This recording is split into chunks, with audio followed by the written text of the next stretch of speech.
Please, you can read the verse now. Thank you. And will Tyne speak it after me? After you, Thanh will be read in Vietnamese. Yes. Okay, thank you.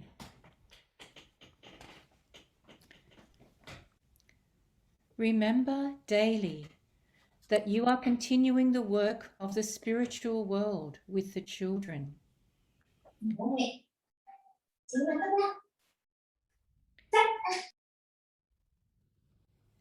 You are the preparers of the path for these young souls who wish to form their lives in these difficult times.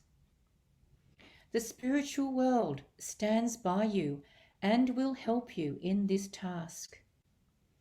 This is the wellspring of strength which you so need.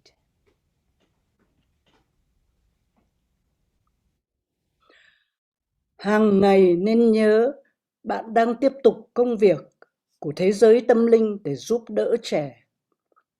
Bạn là người chuẩn bị con đường cho những tâm hồn non nớt này. Những tâm hồn đang mong ước xây dựng cuộc sống trong thời điểm khó khăn. Thế giới tâm linh luôn ở bên bạn và sẽ hỗ trợ bạn trong nhiệm vụ này. Đây là suối nguồn của sức mạnh mà bạn vô cùng cần đến.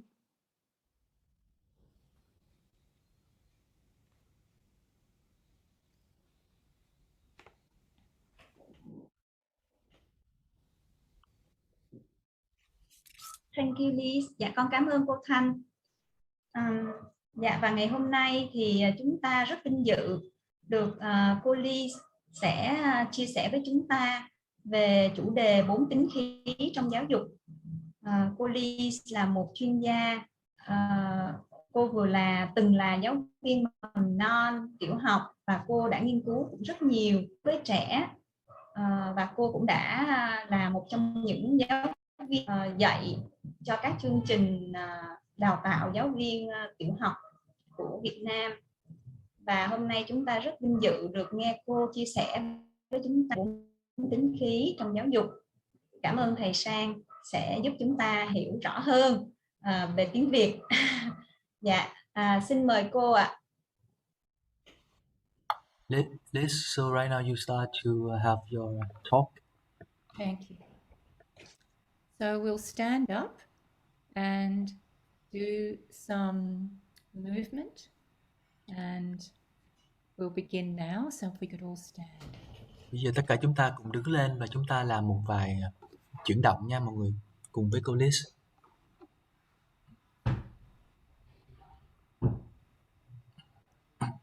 So those of you who have been in my talks before, this is how I like to start. Đối với ai mà đã từng tham gia những bài nói chuyện của tôi á, thì đây là cách mà tôi muốn bắt đầu ngày mới. Tôi thích như vậy. So before we begin, let us imagine that there is a stream of light coming from the spiritual world. And Trước khi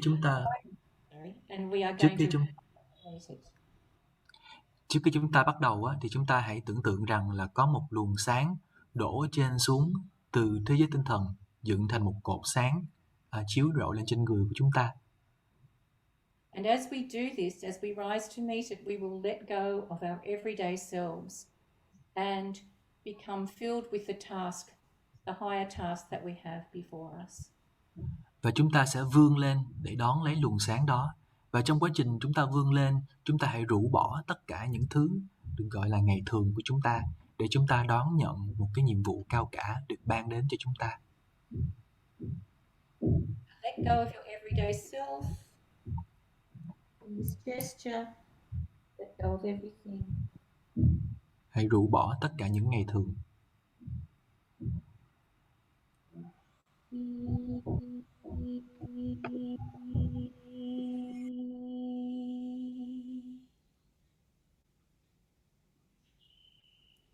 The next gesture is one where we relate to the earth, to our karma and destiny on the earth. And as we do this gesture, we ground ourselves upon the earth and upon the life and tasks that we have now. Cử chỉ kế tiếp là cử chỉ chúng ta kết nối với mặt đất.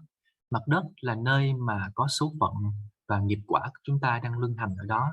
Chúng ta hãy kết nối với sức sống của mặt đất. So as we do this, we go into the sound R and we place our right leg and our left leg in this gesture of strength and balance. Và khi chúng ta kết nối với mặt đất á, thì chúng ta sẽ thực hiện nguyên âm A. Và nguyên âm A này thì chúng ta sẽ bước chân phải ra, rồi chân trái dang ra thành hình chữ A ha mọi người.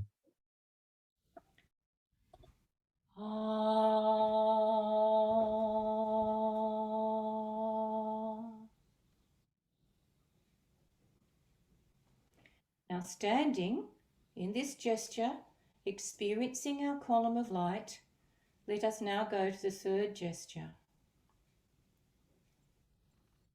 This gesture is a gesture of receiving and giving thanks for everything that the world has provided for us. Và khi chúng ta đang đứng thẳng lên để đón lấy luồng ánh sáng thì hai tay của chúng ta khoanh lại, ôm lại. Và đây là cử chỉ thương yêu và biết ơn tới với tất cả những thứ gì mà mang đến cho chúng ta. It is a loving gesture where we reach out and embrace.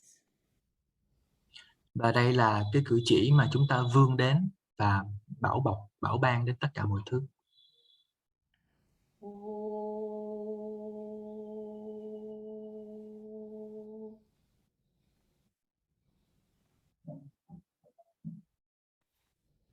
Now we'll do it two more times, one after the other. Chúng ta làm một lần nữa nha mọi người. Thì cái nguyên âm của nó lần lượt là I, A và O đó mọi người.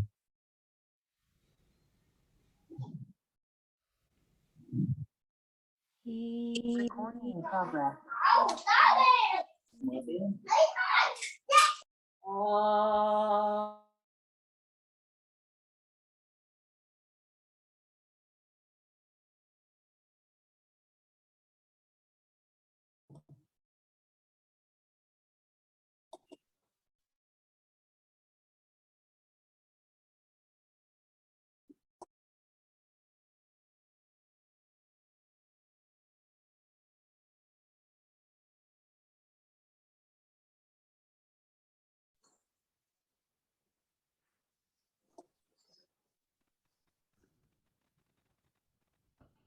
Thank you. Cảm ơn mọi người ạ. Ban tổ chức ơi, mình sẽ cái chức năng cho phép người tham gia đó tự động mở tiếng của họ. Allow participants to mute themselves. Mình tắt cái chức năng đó. Sorry, Min, did you say something, Min? I just tell the organizer to mute everyone. Oh, thank you. Yes, thank you. Well, thank you very much for inviting me to be part of this work with you. And I believe that there are many parents as well as teachers, and I'm very happy that I can talk on to both of these realms, to the realm of the teacher and to the realm of the parent, and also to the realm of the teacher who is having to be a parent. The realm Chào of the tất cả mọi người.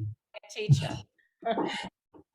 Tôi rất là vui mừng khi được gặp mọi người vào buổi sáng ngày hôm nay. Thì tôi cá rằng là có giáo viên nè, có cả phụ huynh nữa. Thì rất là vinh dự và rất là tuyệt khi mà được nói chuyện đến với cái phụ huynh và nói với giáo viên. Đó là hai khía cạnh khác nhau. Và nói đến với những người là vừa là giáo viên và vừa là phụ huynh ha. Bất đắc dĩ vừa phải là giáo viên và phụ huynh chung một lượt. I received many wonderful questions. I think I received about 20 questions. So people had a lot of thoughts and a lot of interest in this topic. And these questions helped me to, find a way of introducing this subject. Tôi nhận được khá nhiều câu hỏi, hình như là khoảng 20 câu hỏi thì phải. Và đối với tôi thì những câu hỏi này rất là quý, bởi vì là nhờ vào những câu hỏi này thì tôi có thể bắt đầu thiết kế và nghĩ về cái luồng tư tưởng khi mà tôi đang nói chuyện của bài nói chuyện sắp tới này. So during my talk, I will address some of these questions, which were very essential. And I'll start with the first question, which I think is really is opening for everything. And that question was, how can we, now let me look it up,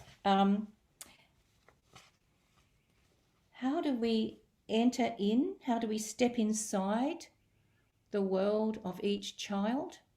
And I think this is a very important question, because even before we start this topic, we have to have the right mood before we can do that. So Khi mà chúng tôi bắt đầu bài nói chuyện này á, thì tôi sẽ bắt đầu trả lời những câu hỏi mà các bạn đã gửi cho tôi dần dần á, và những câu hỏi nào cần thiết thì tôi sẽ nói đến trong bài nói chuyện này. Và tôi bắt đầu ngày hôm nay bằng một câu hỏi mà tôi nghĩ rằng là đó là cái câu khởi đầu sẽ tạo nên một cái thái độ đúng đắn của chúng ta trong bài nói chuyện ngày hôm nay.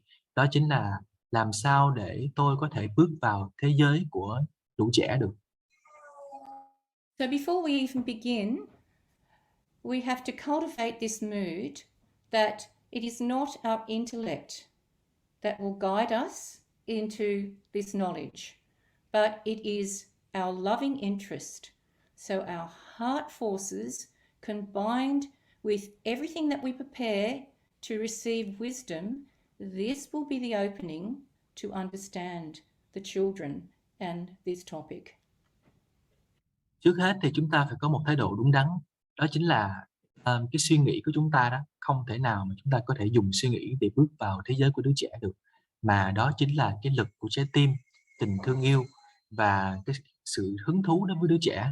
Thì điều này sẽ khiến cho chúng ta nhận được cái tri thức làm sao để tiếp cận và làm sao để tương tác với đứa trẻ được. So it is very easy to approach this knowledge of the human being in a way that defines and categorizes. And we don't want to do that, because we want to see the whole human being in its entirety. So as we go into this, we're very much developing an artistic heart sense that does not go, oh, okay, because that child forgets things easily, they must be sanguine. Because that child gets angry quickly, they must be choleric. We have to have a more subtle approach than this. Thì sẽ rất là dễ dàng nếu như chúng ta chia trẻ em thành những cái hộp khác nhau và thành những cái điều kiện khác nhau và những cái cách phân chia khác nhau. Nhưng chúng ta không có muốn như vậy. Chúng ta muốn rằng là tiếp cận một đứa trẻ hoặc là một con người á, với toàn vẹn, toàn thể, tổng thể con người đó, mọi khía cạnh khác nhau.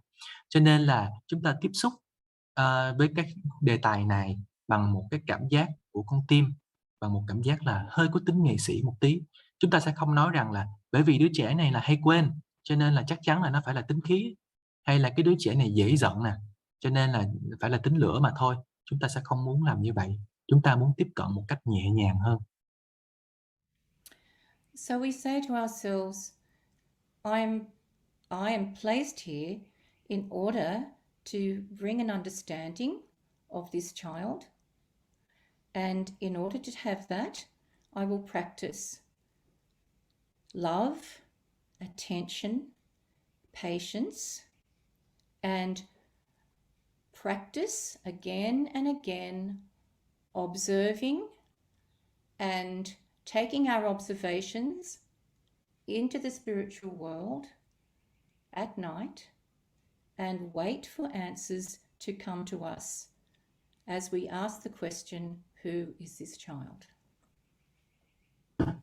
Khi chúng ta muốn tiếp cận với một đứa trẻ đó, thì chúng ta sẽ có một cái cảm giác trong người rằng là tôi ở đây để tôi làm một nhiệm vụ, rằng là muốn hiểu biết thêm về em, và chúng ta dùng sự kiên nhẫn, lòng tin tưởng và sự hứng thú của chúng ta đối với đứa trẻ để chúng ta quan sát.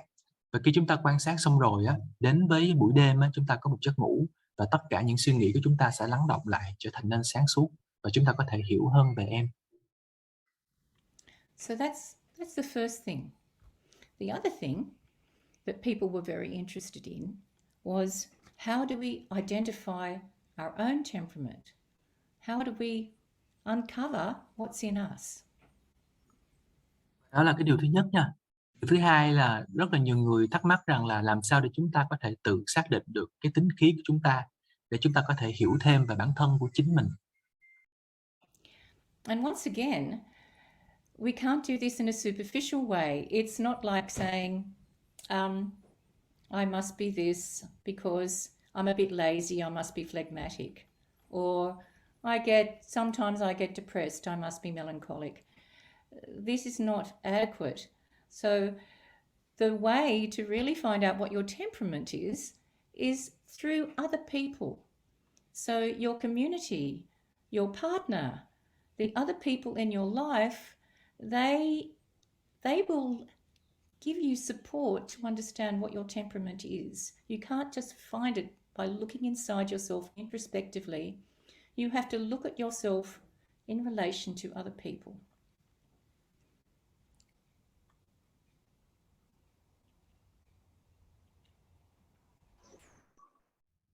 Sang ơi, mở tiếng em ơi, mở tiếng. Và chúng ta không thể nào làm cái việc này một cách bề mặt được. Chúng ta không thể nào nói rằng là bởi vì tôi hay quên cho nên tôi đã bị tính nước, hoặc là tôi hay suy nghĩ thất thường rồi suy nghĩ đăm chiêu lắm cho nên tôi là phải là tính đất. Thì chúng ta không làm như vậy á. Chúng ta sẽ khó mà có thể biết được chính mình khi chúng ta tự mình nhìn vào bản thân của chúng ta, mà chúng ta cần phải có sự giúp đỡ và hỗ trợ của những người xung quanh. Những người xung quanh khi có mối quan hệ tương tác xã hội của chúng ta đó sẽ cho chúng ta một cái ý tưởng, một cái sự hỗ trợ giúp cho chúng ta soi sáng tính khí của chính mình. So I'd like us to look at a diagram. I'm going to share my screen now. Oh, my host has disabled participant screen sharing. Okay, so I need to have my screen sharing. Mọi người phân quyền cho cô đi ạ. Liz, can you wait a little bit?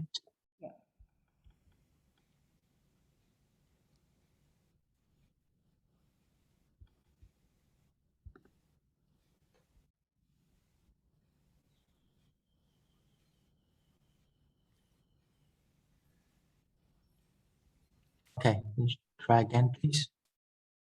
Yes, good. Fantastic. Now, hang on.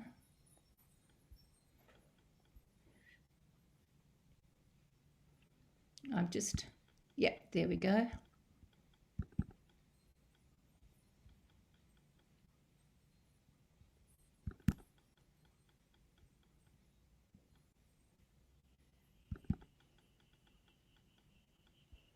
There we go, thank you.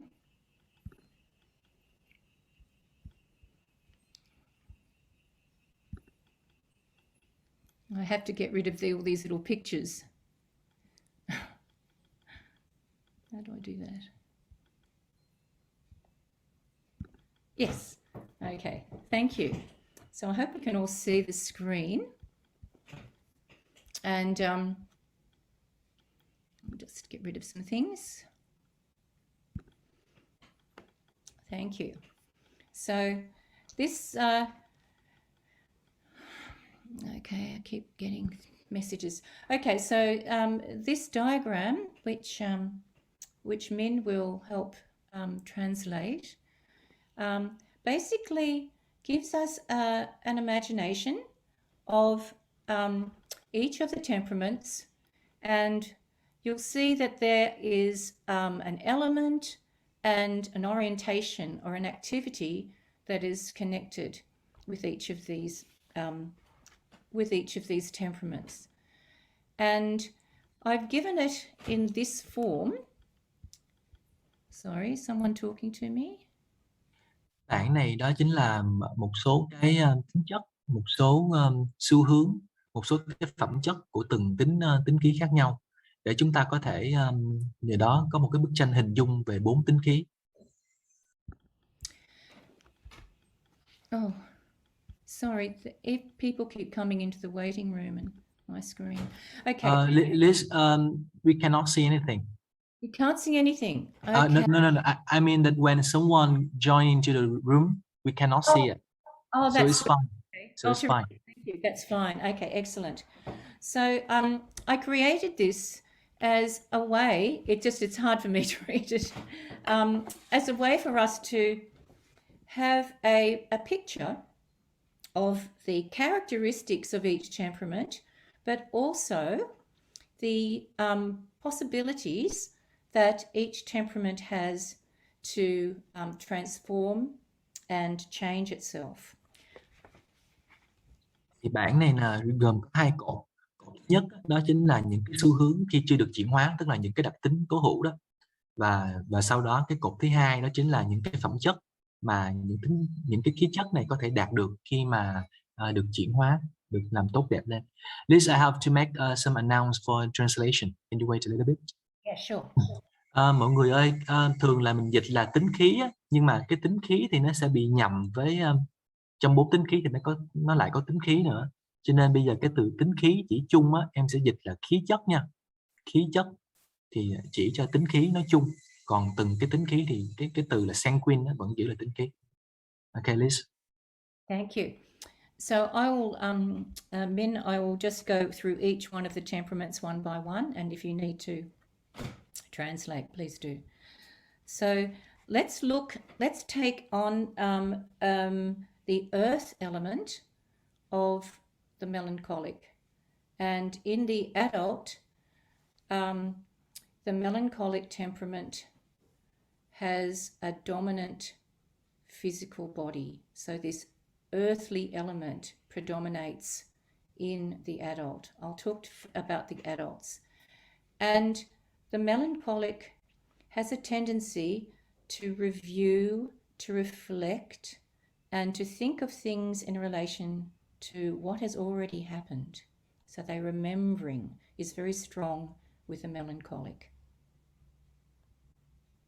Liz, are you open the picture, the circle picture, or you just open the table? Because right now we see the table. Oh, so I'm trying to share my screen. But we see the table with 4 temperaments. Is that correct? Is that? Yeah. Yes, that's right. The table for temperaments. Yeah. Okay. Thì cô mới vừa nói về tính đất. Thì cô nói rằng là tính đất á, là có khi mà trưởng thành lên á, thì có một cái tôi rất là lớn, cái tôi giống như là chiếm trọn cái người đó, tức là cái tôi được thể hiện rất là rõ ràng ở trong tính đất. Còn đối với tính nước thì họ có một cái trí nhớ tuyệt vời, họ có thể nhớ là những cái việc đã từng xảy ra. So if we look at this, we can say that the melancholic, if the we all have this possibility of we can be stuck in our temperament, or in the how shall I say, the tendencies, or we can, through our life, transform these possibly more negative tendencies into qualities that are noble and helpful. Cứ ai mà có khí chất nào đó thì chúng ta đều có những cái xu hướng khi chưa được chuyển hóa. Nhưng mà trong cuộc sống của chúng ta, khi chúng ta trưởng thành lên, khi chúng ta phát triển lên thì những cái xu hướng này có thể được chuyển hóa thành những cái phẩm chất cao quý của từng cái khí chất khác nhau.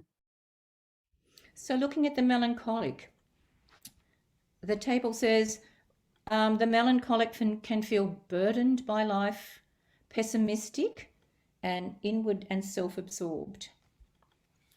Ở cái cột đầu tiên, xu hướng khi chưa được chuyển hóa của tính đất á, thì chúng ta có 3 dòng là bị chôn vùi bởi cuộc đời, bi quan nè, và hướng về bản thân. Now, this is not just something that happens fleetingly. This is a characteristic of soul which you take through life. So we can all get burdened and pessimistic and anxious at times in our life, but this is more something that you wake up with every day. This is a fundamental attitude towards life.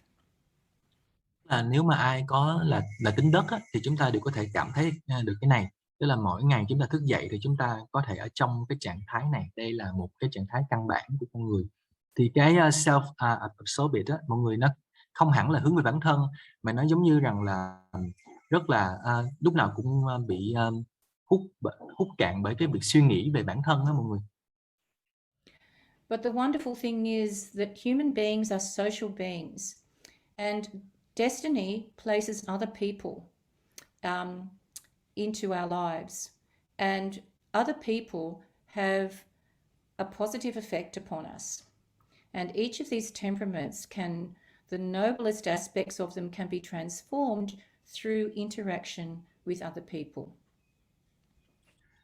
Với số phận của chúng ta đó, thì trong cuộc đời của chúng ta xuất hiện rất là nhiều người, và những cái người khác nhau có thể mang đến những cái sự tích cực khác nhau đến với cuộc đời của chúng ta. Và trong cái quá trình tương tác xã hội và lớn lên á, thì chúng ta có thể nhận được những cái phẩm chất cao quý. So the noble qualities of the melancholic are depth of feeling and thought life, compassion and understanding of others, and wisdom which is born of suffering. Chúng ta phẩm chất cao quý của tính đất á, là sâu sắc trong tình cảm và suy nghĩ, có lòng trắc ẩn và thấu cảm với người khác. At least I don't get wisdom born of suffering. Can you clarify that? So this is the wisdom that we gain when we have suffered. So people who have an easy life without challenges and difficulties will not gain the wisdom of someone who has suffered, and then through the suffering has been able to meet that suffering and grow through it.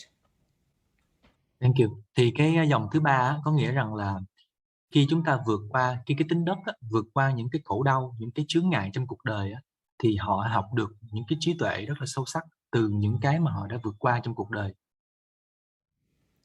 So Rudolf Steiner tells us that the way to transform your self-absorption and melancholia is to develop this deep feeling for other people, to allow other people's suffering to impact on you, and through that you will have a sense of being united with the other people because they suffer as you suffer. Thì cách để vượt qua cái tính bi quan và nghĩ tiêu cực về bản thân của chúng ta đó là bằng cách rằng là chúng ta nghĩ đến cái khổ đau và những cái phải vượt qua của những người khác. Bởi vì là ai cũng có cái khổ đau của riêng mình, và bằng cách tính đất nghĩ về khổ đau của người khác á, thì họ sẽ cảm thấy được một cái sự hòa hợp, một cái sự thấu cảm đối với người khác, đối với khổ đau của người khác. And with children who have this melancholic temperament, we can't ever say, "Oh, lighten up." That's not how you work with the melancholic. You can't just say, just change, be different. Look, life's good. You can choose to be happy. That's not going to help them. Đối với trẻ con tính đất á, chúng ta không thể nào nói rằng là ôi con vui lên đi mà, thay đổi suy nghĩ của mình đi, lạc quan lên đi, cuộc đời đâu có tệ đến thế, cuộc đời tốt đẹp lắm mà. Thì không được, tính đất chúng ta không thể tương tác như vậy được. Như vậy là không có hiệu quả.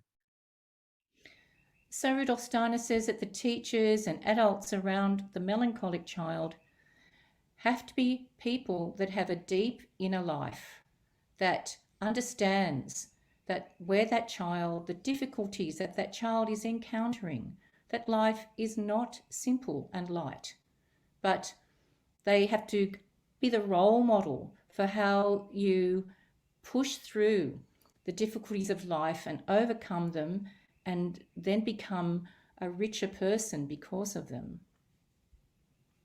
Rudolf Steiner có nói về cách mà để người lớn có thể tương tác một cách hiệu quả với tính đất á. Đó chính là bản thân của chính chúng ta đó, là chúng ta phải thấu cảm về cái sự khổ đau, cái sự những cái chướng ngại, những cái mà đứa trẻ tính đất đang phải gặp phải, và bản thân của chúng ta thấu cảm cái đó rồi chúng ta phải là cái hình mẫu để vượt qua những cái chướng ngại ở trong cuộc đời của chúng ta, thì đó là một cái hình mẫu rất là tốt dành cho trẻ tính đất.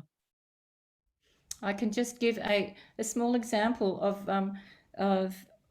from my own life in regard to this, because when I became a teenager, I became quite melancholic, and I maintained that a certain aspect of that temperament throughout my life.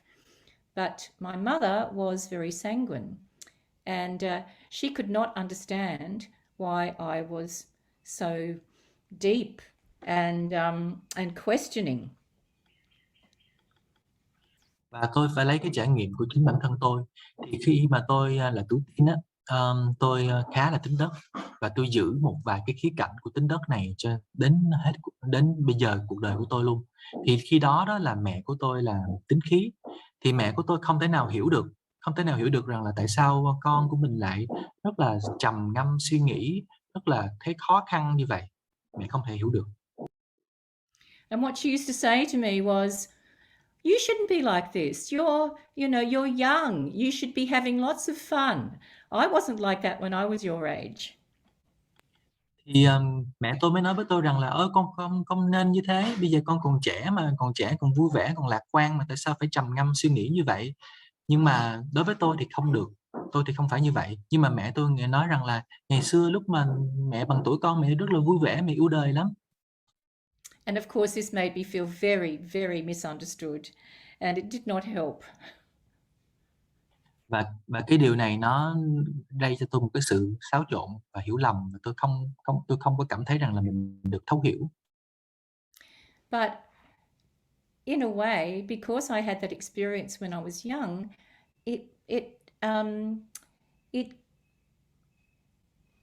it inspired me to be different, so that I wanted to be able to develop compassion for people in a way that my mother wasn't able to have compassion at that time for me. Nhưng mà nói một cách khác á, thì cái kinh nghiệm đó đã khiến cho tôi, truyền cảm hứng cho tôi để tôi thay đổi làm sao khi tôi lớn lên á, tôi có một cái lòng trắc ẩn với mọi người, lòng trắc ẩn để hiểu về cái người khác, cái điều mà khi ngày đó mẹ tôi đã không làm được cho tôi. And of course, I forgave her when I got older and realized this was just her way of being at the time. Và tất nhiên là tôi tha thứ cho mẹ tôi ha, mà tôi lớn lên rồi tôi tha thứ cho bà, bởi vì tôi hiểu rằng là đó chỉ là cái cách của bà thôi, đó là cái con người bà ngay thời điểm lúc đó thôi. So the golden rule is always to enter in, to really live into and open yourself up to and unreservedly imbue yourself with the character of the individual that you're trying to understand. And then only through that deep imbuing and opening do you get the insights. Nên là cái quy tắc vàng của chúng ta lúc nào cũng rằng là khi chúng ta muốn tìm hiểu một ai đó, thì chúng ta hãy bỏ đi cái phần của chúng ta, và chúng ta chìm đắm vào, chúng ta làm tràn ngập, chúng ta nhúng mình vào trong cái góc nhìn, trong cái suy nghĩ, trong cái tâm hồn, trong cái tình cảm của cái đối tượng đó. Và chỉ trong cái quá trình đó thì chúng ta mới có được những cái ý tưởng, những cái ý nghĩ sáng giá ở bên trong chúng ta để hiểu về người đó. So when we look at this chart, it's not just about identifying the temperament, but it's also how we work with it. that we're looking at. Nên là khi chúng ta nhìn vào bảng này á, thì nó không phải chỉ rằng là cách phân chia loại tính khí ra, khí chất ra, mà nó còn có nghĩa rằng là cách để chúng ta làm việc và tương tác với từng loại khí chất. Now let's move on to our next temperament, and we go from the earth element of the melancholic, where things can become heavy and contracted, and then let's go into this watery sense. And if we think into what is the element of water, it's the opposite of fire. So the watery element is the element in which the phlegmatic lives, and the phlegmatic loves to be active in a process. They love to continue to do things in a particular way that they find comfortable for themselves. Chúng ta rời khỏi tính đất, đôi khi có thể là nặng nề và co cứng, chúng ta đến với tính nước. Thì khi đó chúng ta nghĩ về nước á, thì chúng ta nghĩ là cái phẩm chất nào của nước. Nước là một cái nguyên tố mà trái ngược hoàn toàn với lửa. Đối với những người tính nước á, thì họ rất là thích cái quá trình, rất là thích quy trình, rất là thích cái gì mà có trình tự lớp lang, và họ muốn ở trong cái quy trình đó và thực hiện theo cái quy trình đó, theo cái dòng nước đó. So just as water does not resist, it responds, but it doesn't kind of resist in a powerful way. So the phlegmatic is. The phlegmatic does not like confrontation. They don't like things that make them uncomfortable, and they like to sort of live in their own world of their patterns and their rhythms where they're comfortable. Đối với tính nước á, thì tính nước không có phản hồi một cách trực diện, không có phản hồi theo kiểu rằng là không có kháng cự. Tính nước vẫn có một cái sự phản hồi, nhưng mà không phải là kháng cự lại với cái tác nhân lúc đầu. Và những người tính nước á, thì họ không có thích đối đầu trực diện, họ không thích là họ bị đặt một cái tình cảnh là bắt buộc, khó khăn. Họ không thích cái gì mà làm khó chịu họ. Họ chỉ muốn là trong cái sự đều đặn, trong cái quy trình của họ, trong cái trình tự làm việc của họ, và họ thoải mái ở trong thế giới của riêng họ. Now the danger here is that they become unengaged with the outer world, and they become unengaged with those around them.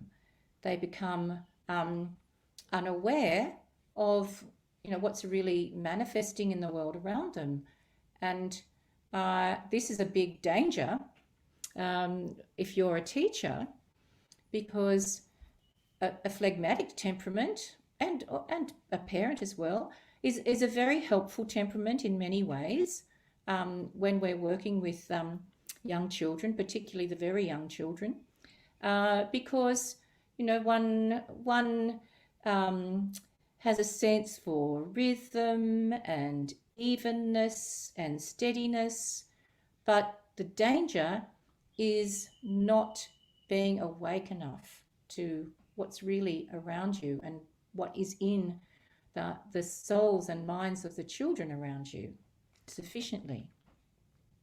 Và với cái tính cách này á, thì đôi khi nó cũng có nguy hiểm, bởi vì rằng là họ có thể rất là không có hứng thú với thế giới bên ngoài, họ không có suy xét, họ không có tỉnh thức về thế giới bên ngoài.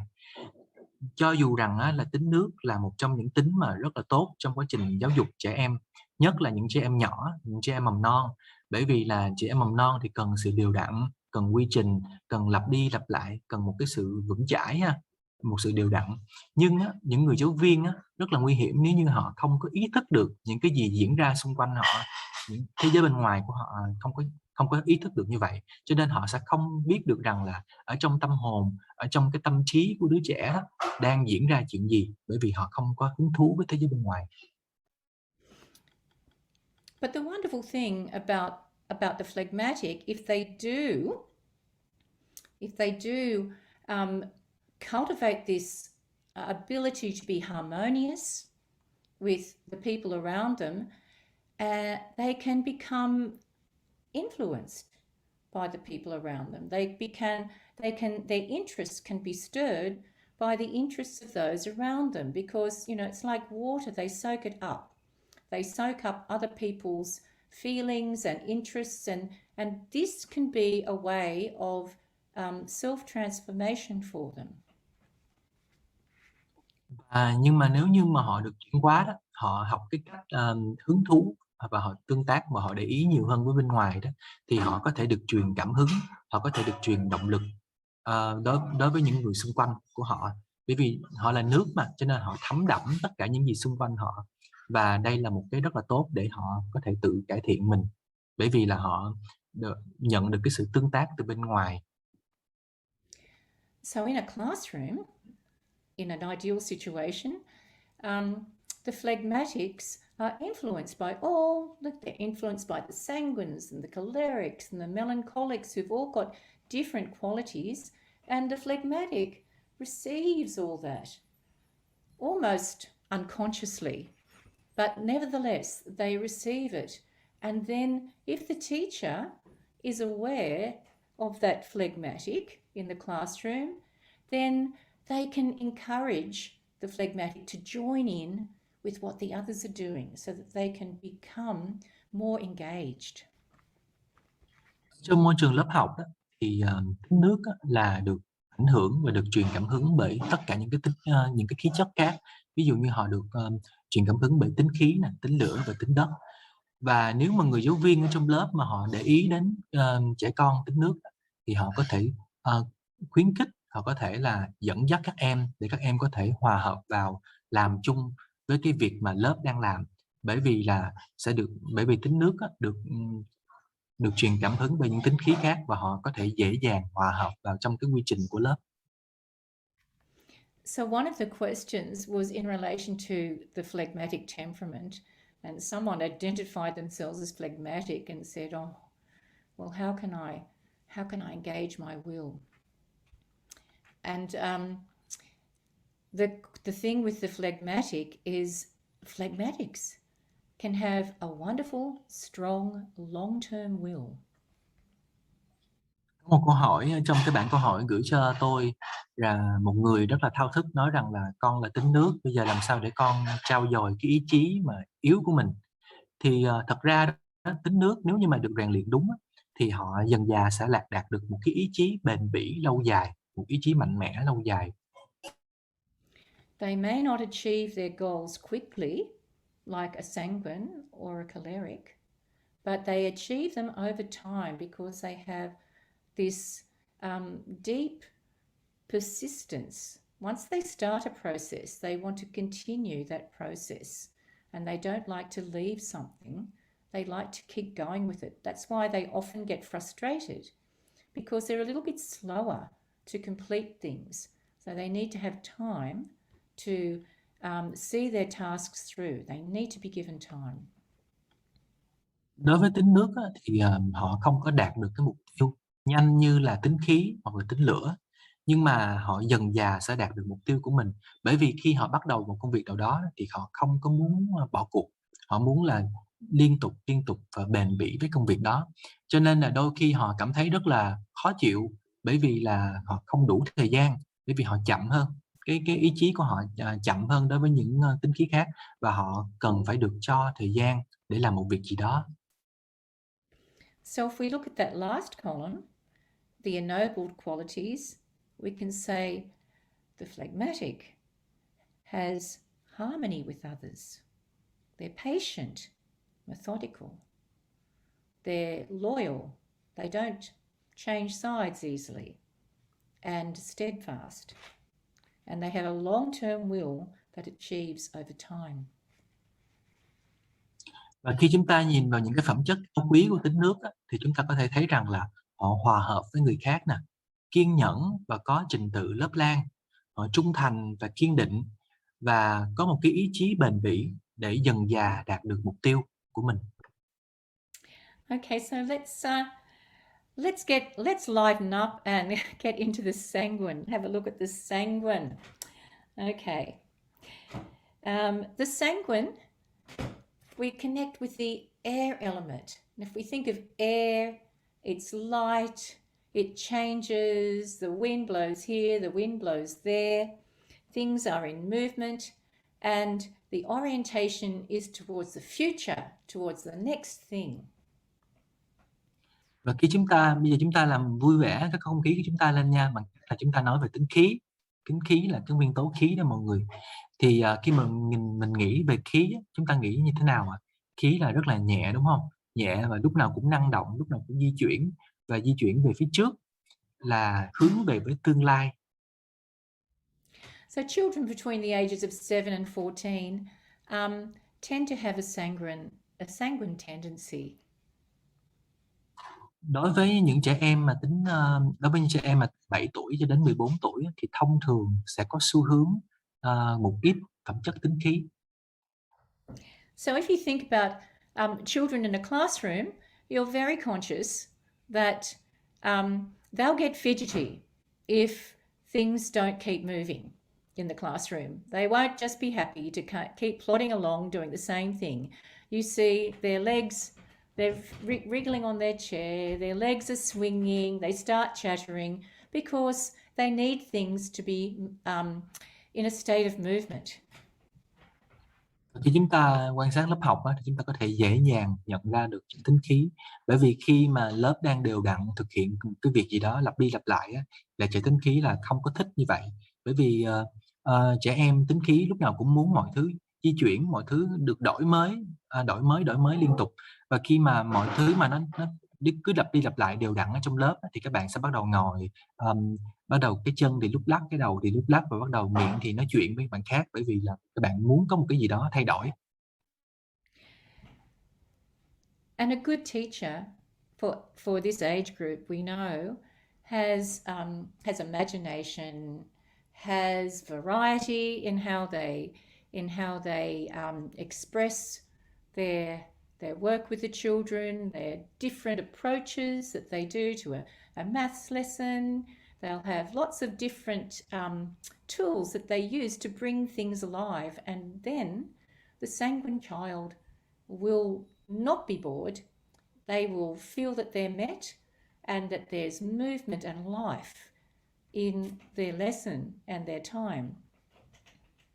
Và một người giáo viên mà tốt giỏi ở trong cái giai đoạn này từ 7 tới 14 tuổi là một người giáo viên phải có một cái trí tưởng tượng phong phú, và người giáo viên này phải có nhiều cách thức, nhiều công cụ để mà làm sống động bài học của mình, để mà bằng nhiều cách khác nhau có thể truyền tải cái kiến thức của bài học, dù là toán hay là bất cứ môn gì. Và khi như vậy thì trẻ em mà tính khí sẽ cảm thấy là mình được chạm vào, mình được cái nhu cầu của mình được có, và sẽ cảm thấy hứng thú và không có chán nản nữa, và sẽ bắt đầu hòa nhập vào cái luồng của lớp học. So you could say that the less noble qualities of the sanguine are that they can be too quick, too shallow, not committed, and a little bit forgetful. Và khi chúng ta nói về những cái phẩm chất mà không có tốt lắm của tính khí, chúng ta có thể nói rằng là trẻ tính khí thì hơi cạn theo nghĩa là không có sâu sắc, rồi không có đảm bảo kiên trì, rồi dễ quên, và phải có một cái nhu cầu thường trực cho sự thay đổi.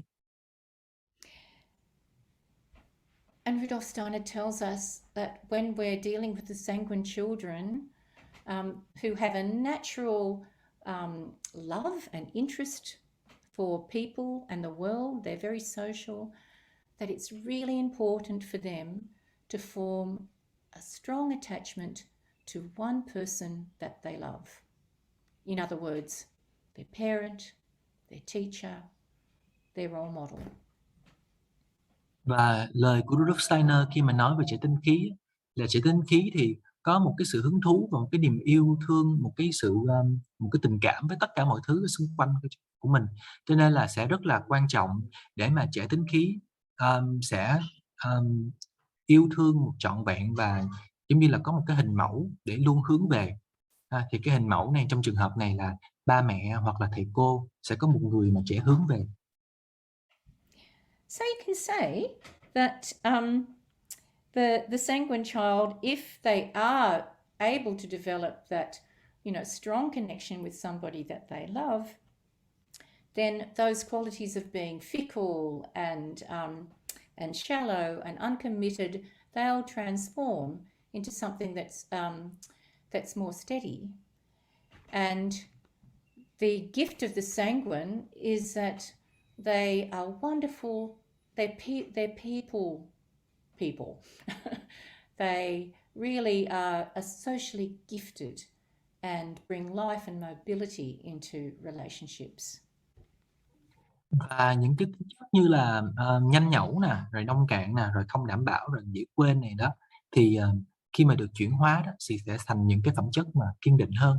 Ví dụ như là người tính khí á, thì rất là được gọi là con người của xã hội đó mọi người, tức là có một cái tình thương và cái tính tương tác xã hội rất là cao, rất là năng động. So I'd like to just I'd like to sing a couple of songs now, because I've done a lot of talking, and before we get through the choleric, just like to sing a little song about a character that I had in a story whose name was Judy Pitt, and I'll show you his picture. Hang on, let me just go into this. Bây giờ tôi sẽ hát nha, bởi vì nãy giờ là tôi nghĩ rằng là mình đã nói chuyện hơi nhiều rồi. Bây giờ tôi sẽ hát một bài hát về một nhân vật ở trong câu chuyện của tôi. Thì bây giờ tôi sẽ cho các bạn xem hình ảnh của nhân vật này. Okay, let me try and do this. Hang on. And okay, this is, excuse me. No, not that one. Sorry.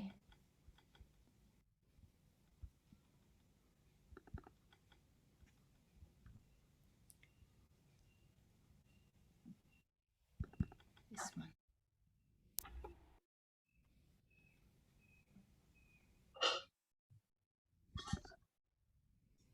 Nope. That's the phlegmatic. Hang on.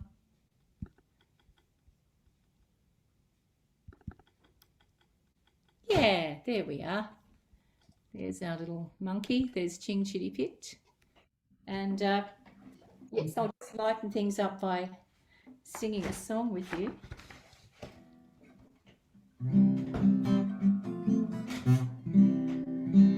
I'm as quick as can be as I swing through the trees. You can see I am pleased with myself. With a smile on my face, I can win any race, for I set a fast pace for myself. With my tail in the air, I can go anywhere.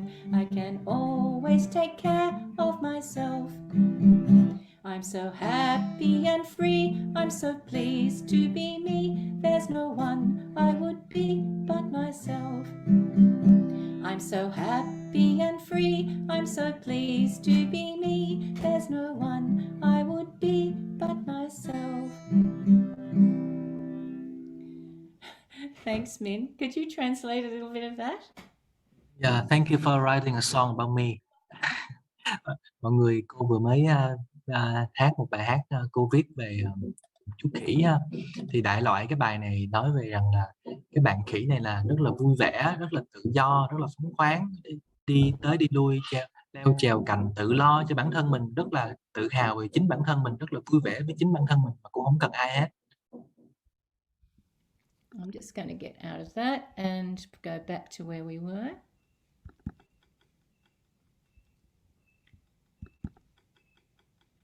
There we are. So now I'd like us to leave the realm of the air and let's go into this realm of the fire. And we're looking at the choleric who lives in that fire element, that fire that is such an important aspect of the human being. in the adult, it's the fire of the ego. And the ego can be the untransformed lower ego or the higher ego, which unites with spiritual activity. So the choleric can have really two sides. The uncontrolled, untransformed choleric can be dominating and confrontational. But the transformed choleric can be an inspired leader. Thì tôi sẽ đến với cái thế giới của tính lửa, của nguyên tố lửa.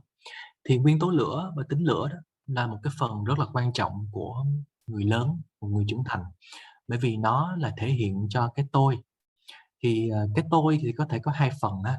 Một là cái tôi chưa được chuyển hóa, cái tôi thấp, và hai là cái tôi đã được chuyển hóa rồi và gần với thế giới của tinh thần nhiều hơn. Thì đối với cái tính lửa mà thấp á, thì họ sẽ dễ dàng áp đặt người khác, họ sẽ rất là đối đầu trực diện với người khác. Nhưng nếu như mà họ đã được chuyển hóa rồi thành cái tôi cao cả rồi, thì họ sẽ là những người dẫn dắt và những người đội trưởng tuyệt vời. So the choleric loves to have active goals. They don't. They need to eat life up. They need to be continually active and achieving, but this can often mean that they won't necessarily be in a state of being sensitive and receptive to others, but more really dominating because they need to do what they need to do. Người tính lửa đó thì họ muốn trọn vẹn một cuộc đời của họ, họ muốn dấn thân vào, họ muốn lao vào, họ muốn đặt mục tiêu và hoàn thành mục tiêu đó. Và khi như vậy đó thì họ rất có thể rằng là không có nhạy cảm với người khác, mà họ chỉ có biết thực hiện cái công việc mà mình cần phải làm thôi, bởi vì họ rất là muốn là đạt ra những mục tiêu và hoàn thành nó. So yes, dominating, impatient, short-tempered, not able to moderate their behavior, kind of flying off the handle. That's the qualities when they're not transformed. Cho nên là áp đặt nè, rồi thống lĩnh người khác nè, thiếu kiên nhẫn nè, bốc đồng nè, và đôi khi là cái cảm xúc nó không có thể trung hòa chính cái cảm xúc của mình được, bởi vì rất là nóng nảy.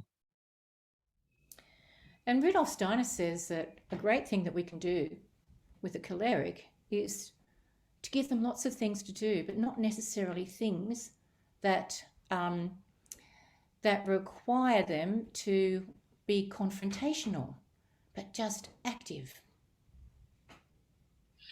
Điều mà Rudolf Steiner khuyên chúng ta là đối với trẻ tính lửa đó, chúng ta có thể cho tính lửa rất là nhiều việc để làm, nhưng mà những cái việc này không nhất thiết là nó phải làm một cách trực diện, một cách đối đầu, mà những việc này để làm giúp cho trẻ tính lửa giữ được cái sự năng động của mình, thỏa mãn được cái sự năng động của mình. One of the questions that I received was from someone talking about a child who was under 3 and about how resistant they were to cooperation. And I thought, okay, so like a little child in many ways is like a choleric. Thì có một câu hỏi của một người gửi đến cho tôi là con của cái chị này là dưới 3 tuổi và không có thích hợp tác, không có muốn hợp tác với mẹ bất cứ một hoạt động nào. Thì tôi nghĩ rằng là ôi đúng rồi, thì đối một cách nào đó thì cái đứa trẻ dưới 3 tuổi này cũng thể hiện một phần của tính lửa. They're developing this warmth aspect of their physical body, and everything about them is warm.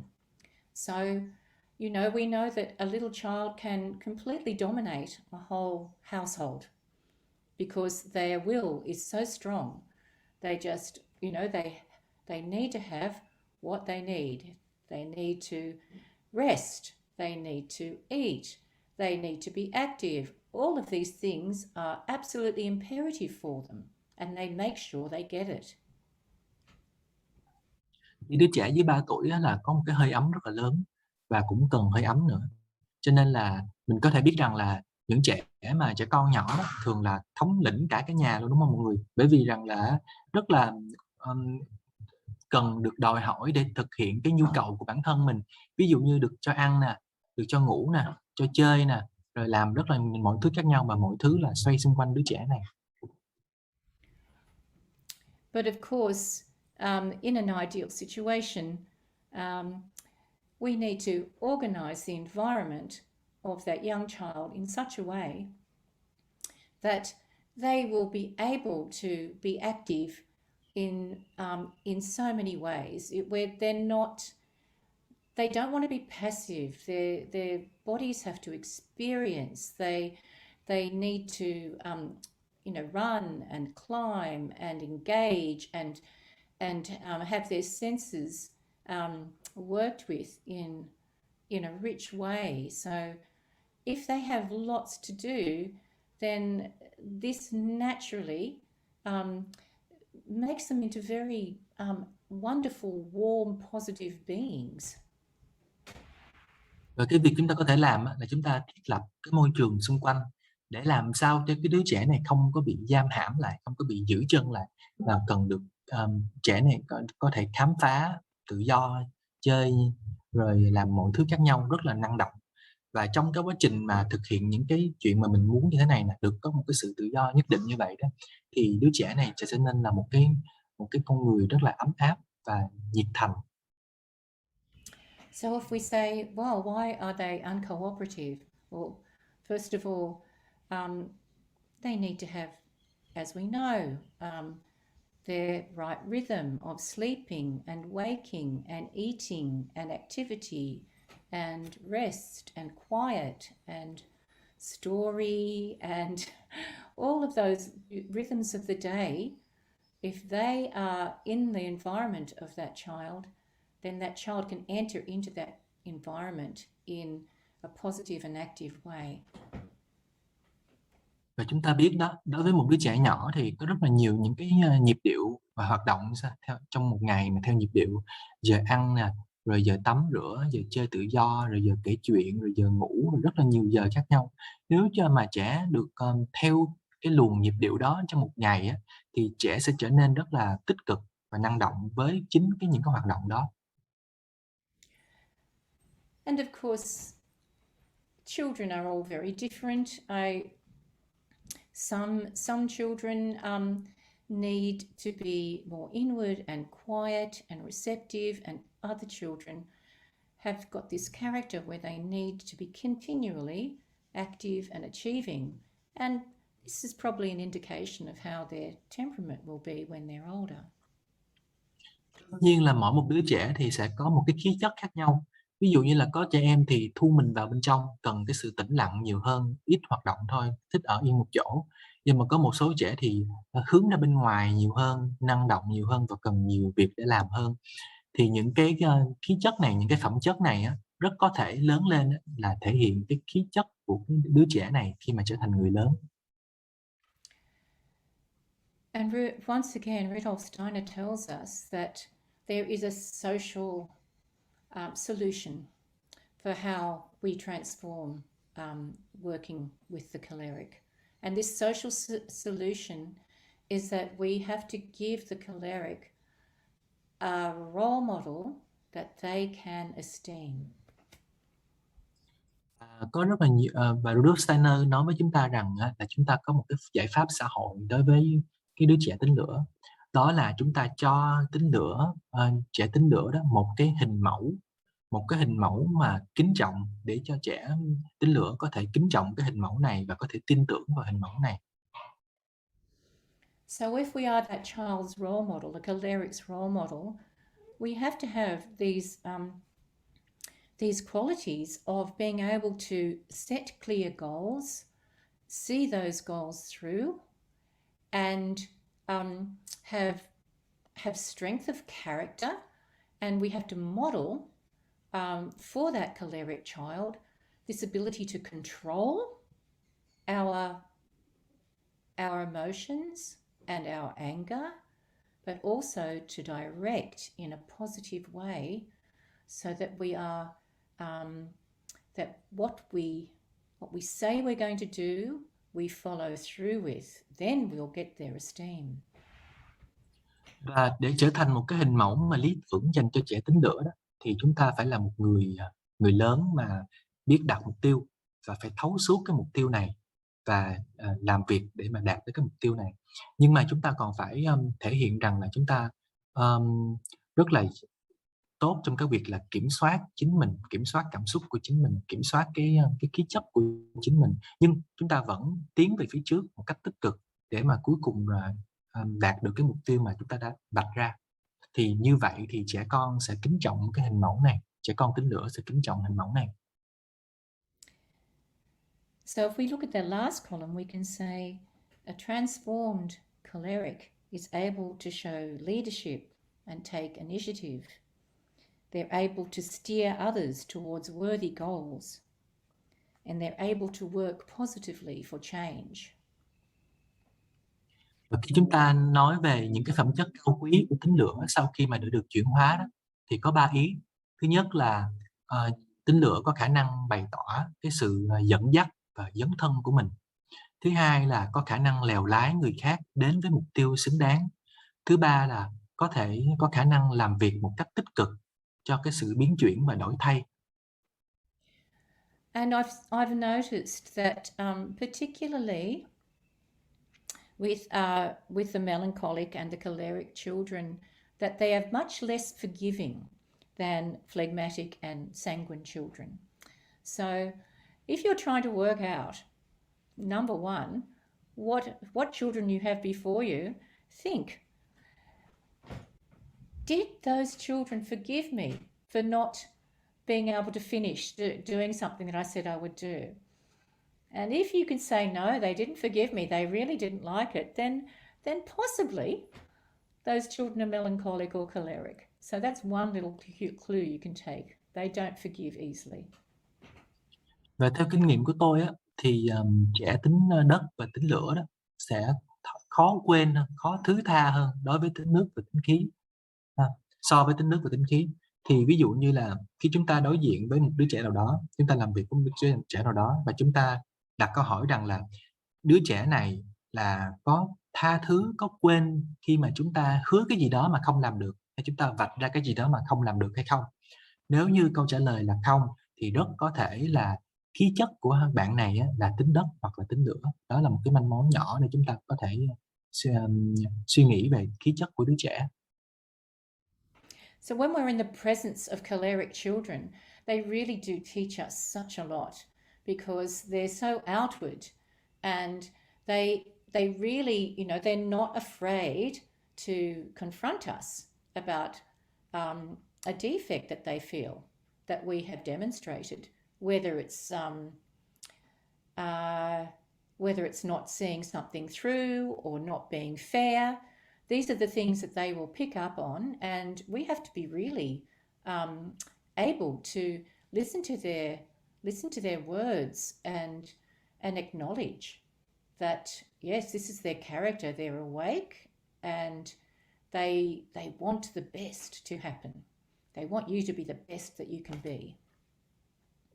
Đối với những đứa trẻ này thì đôi khi là sẽ cho cái người giáo viên một cái sự khó khăn nhất định, bởi vì là những đứa trẻ này sẽ không có ngần ngại mà chỉ một cách trực diện hay là góp ý một cách trực diện những cái gì mà người lớn đã nói mà không làm được, hay là những cái lỗi mà chúng ta bày tỏ ra, tức là chúng ta làm việc hay chúng ta giảng dạy gì đó mà chúng ta có những cái lỗi mà trẻ nhìn thấy được, thì trẻ sẽ bày tỏ một cách rất là trực diện với chúng ta rằng là có cái lỗi đó xuất hiện.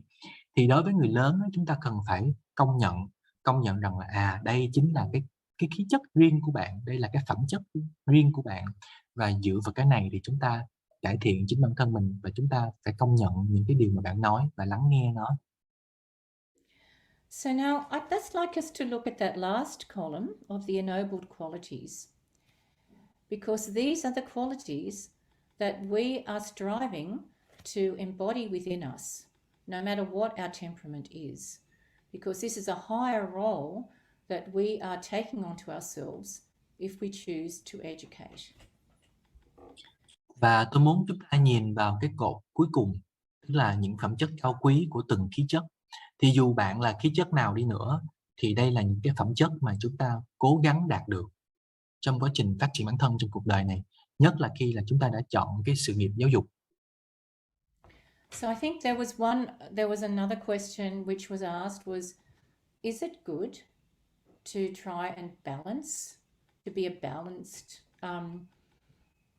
in your temperaments? Is this actually a achievable or a good thing to do? And we have to just focus on our ordinary selves, our everyday selves, and ourselves as teachers or as parents. They're different. Một câu hỏi đặt đến cho tôi là có thể dung hòa được 4 cái khí chất được hay không? Tức là trong bản thân mình dung hòa cả 4 khí chất. Cái việc này có tốt hay không? Việc này có khả thi hay không? Có làm được hay không? Thì tôi nghĩ rằng là đầu tiên chúng ta phải phân tách rõ ràng hai khía cạnh là bản thân của chúng ta với một cái tư cách là một con người bình thường, con người hàng ngày, và bản thân của chúng ta với tư cách là đóng vai trò là phụ huynh hoặc là một người giáo viên. So let's look at these qualities.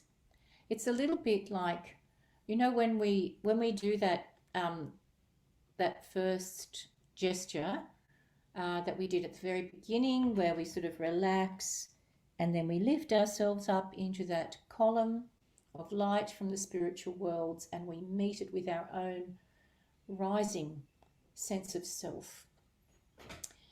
This is what we're doing when we take on a role that is not just our everyday selves.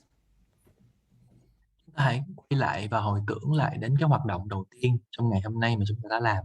Đó chính là khi chúng ta rủ người với những cái mà trần thế đó, những cái thường ngày đó, và chúng ta đứng thẳng dậy để đón nhận cái cột ánh sáng từ bên trên đổ xuống. Thì đó là cái hành động đó có mang ý nghĩa rằng là bản thân của chúng ta không phải chỉ là những con người bình thường của hàng ngày đâu, mà chúng ta còn phải đón nhận một cái nhiệm vụ cao cả được đến với chúng ta nữa. So let's just go through these qualities. And if we look at them, none of them are not something that we can work towards. I'm sorry, I don't get it. Oh, sorry. So if we look at all of those qualities in the last column, then if we look at them, we can look at them and we can go, none of this is not possible to achieve to a certain degree. Thì khi chúng ta nhìn vào cái cột là phẩm chất cao quý, thì chúng ta nhìn vào, chúng ta thấy rằng là những cái phẩm chất này không phải là bất khả thi, tức là vẫn có thể đạt được ở một khía cạnh nào đó, một góc độ nào đó. And if we're able to cultivate these qualities, then it doesn't matter what temperament that we're working with, because we will be able to reach each of those temperaments of the children that we're working with if we work towards developing these qualities. Và khi chúng ta vun trồng những cái phẩm chất cao quý này bên trong con người của chúng ta đó, thì chúng ta cũng sẽ không ngần ngại rằng là cái đứa trẻ tôi đang đối diện là cái khí chất nào, bởi vì rằng là dù là khí chất đi nào đi nữa đó, thì chúng ta vẫn có thể tương tác được bằng những cái phẩm chất cao quý mà chúng ta có ở trong người của chúng ta, ở cả 4 cái khí chất. And if we're fortunate to be a teacher, and I mean, in these situations in lockdown, it's very difficult, but in an ideal situation, we are working with a group of colleagues, and we notice all the different qualities that our colleagues have, and it helps us to be aware of what some people's strengths are, and then you can say, well, I really admire that strength. I'd like to develop something like that in myself. If we're not working with a group of colleagues, then we also have friends, and we also have the people that we're karmically connected with, who can also help reflect these different things that we want to become. Và nếu như chúng ta được may mắn là một người giáo viên, tôi biết rằng là trong cái tình cảnh này thì sẽ khó khăn, tại vì là chúng ta đang bị giãn cách xã hội. Nhưng mà trong cái điều kiện lý tưởng thì là một người giáo viên thì chúng ta sẽ có một cái ban hội đồng giáo viên là đồng nghiệp của chúng ta. Thì khi chúng ta nhìn vào những người đồng nghiệp của chúng ta đó, chúng ta sẽ thấy được rằng là họ có một số cái phẩm chất cao quý, họ có một số thứ mà chúng ta ngưỡng mộ và chúng ta muốn được giống như vậy. Chúng ta mong muốn khao khát được có những cái phẩm chất cao quý, giống những cái thế mạnh giống như người đồng nghiệp của mình. Hoặc là chúng ta chỉ là một người thường đang làm công việc khác thôi, thì chúng ta vẫn có những người bạn, và trong những người bạn đó chúng ta vẫn có thể thấy được rằng là có một số người chúng ta kết nối nhiều hơn và chúng ta mong muốn giống được như vậy nhiều hơn. Thì đó là những cái chỉ dẫn, những cái gợi ý để chúng ta có thể soi sáng cái khí chất của chính mình. So let's just look at them. Deep, we can be deep in feeling and deep in thinking. We can have compassion and understanding of others. We can develop wisdom when we go through suffering and learn from it. Hãy nhìn vào những phẩm chất cao quý. Chúng ta có thể sâu sắc ở trong tình cảm và suy nghĩ. Chúng ta có thể có lòng trắc ẩn và thấu cảm với người khác. Chúng ta có thể có những cái trí tuệ và những bài học được sinh ra sau những lần vấp ngã và khổ đau. We can learn to be harmonious with others. We can learn to practice patience and having a method of approach which is logical and sequential. We can be loyal and steadfast and have a long-term will that achieves over time. This is what class teachers have to do. Chúng ta có thể trở nên hòa hợp với người khác, kiên nhẫn và có lớp lang, tiếp cận mọi thứ bằng một cách trình tự và logic. Chúng ta có thể trung thành và kiên định. Chúng ta có thể học cách trở nên có một ý chí bền bỉ lâu dài để đạt được mục tiêu nào đó mà lâu dài. Thì tất cả những cái phẩm chất này là rất là cần thiết cho một người giáo viên đứng lớp đó ạ. And not just class teachers, as parents we have this task that is going to continue for a very long time as well, even longer than a class teacher. So this is a holy task, being a class teacher and being a parent. Và không phải là chỉ là giáo viên không thôi đâu. Nếu các bạn là phụ huynh đi, các bạn cũng phải rèn luyện những thứ này. Bởi vì các bạn được trao cho những cái nhiệm vụ, một nhiệm vụ cao cả và thiêng liêng. Và đôi khi là nó còn dài hơn. Cái nhiệm vụ này chúng ta phải thực hiện là làm cha mẹ đó. Cái nhiệm vụ này dài hơn cả giáo viên đứng lớp nữa. Having a loving attitude towards those around us and an ability to have a social breathing is very important for the teacher and the adult, so that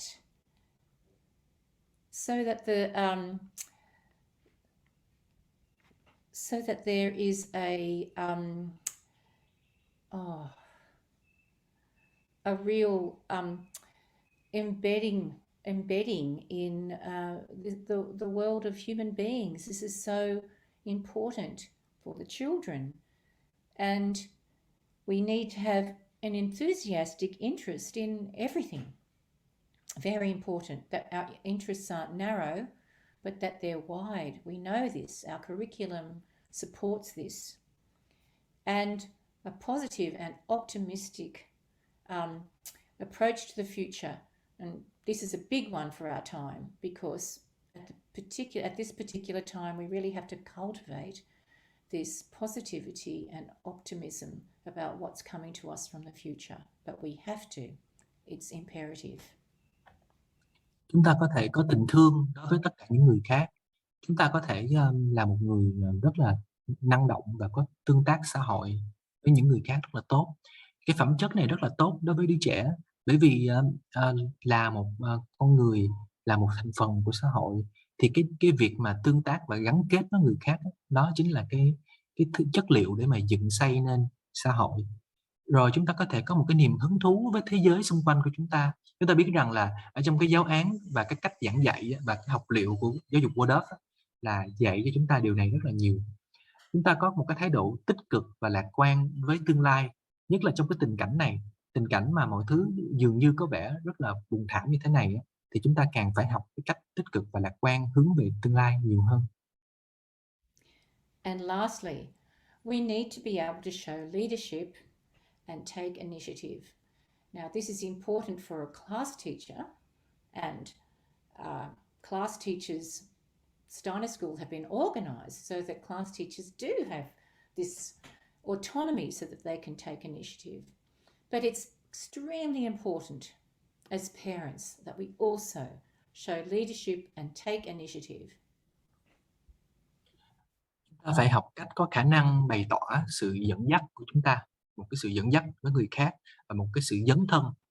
Thì với cái mô hình mà giáo viên đứng lớp, giáo viên chủ nhiệm mà hết 8 năm thì chúng ta có được cái này rất là tốt. Nhưng mà đối với người lớn là ba mẹ đó, thì chúng ta cần phải học, chúng ta cũng phải nên rèn luyện cái việc mà chúng ta dẫn dắt, là một người dẫn dắt người khác và là một người dám dấn thân lên phía trước.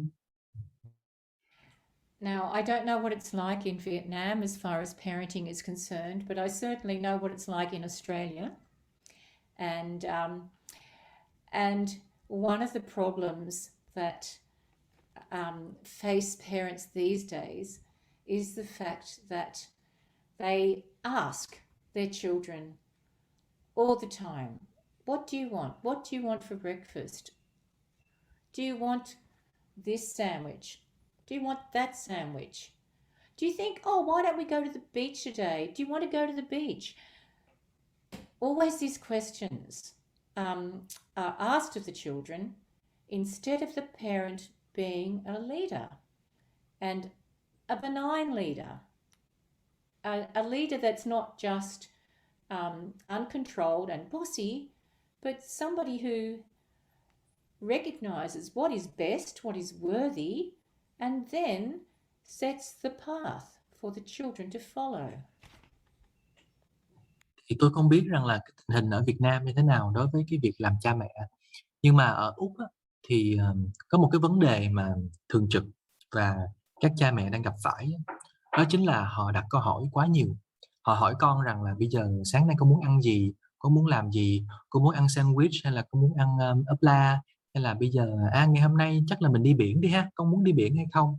Rất là nhiều câu hỏi khác nhau. Thì không phải như vậy, cha mẹ cần phải đạt được cái sự dẫn dắt, là một người dẫn dắt đứa trẻ, một người dẫn dắt mà không phải chỉ có việc là chỉ tay năm ngón, thô lỗ cọc cằn, ra lệnh một cách gọi là cực đoan và gia trưởng thì không phải như vậy, mà một cái người đặt ra mục tiêu và hướng dẫn lèo lái đứa trẻ trên con đường đi đến cái mục tiêu đó. So one of the questions that was also asked was how to deal with children that are always asking questions, always this and that and why this and why that. And I think really we can help to prevent this if right from a very early age with the children and with the class that we are the ones who make the decisions, but these decisions are based on insight and objective understanding of what is the right path. Then the children feel secure and they will willingly follow the direction that you set if you have wisdom and insight and love.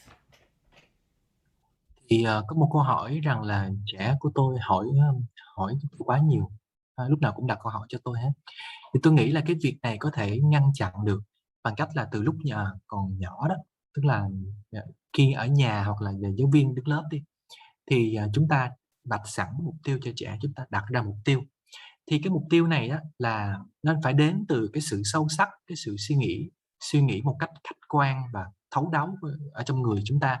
Chúng ta biết rằng là cái việc này tốt cho trẻ, và bằng tình thương của chúng ta vạch ra việc này và lèo lái trẻ đến cái chuyện đó, thì trẻ sẽ cảm nhận được và trẻ sẽ một cách sẵn sàng, trẻ sẽ đi theo cái ý chí của chúng ta khi chúng ta vạch ra như vậy.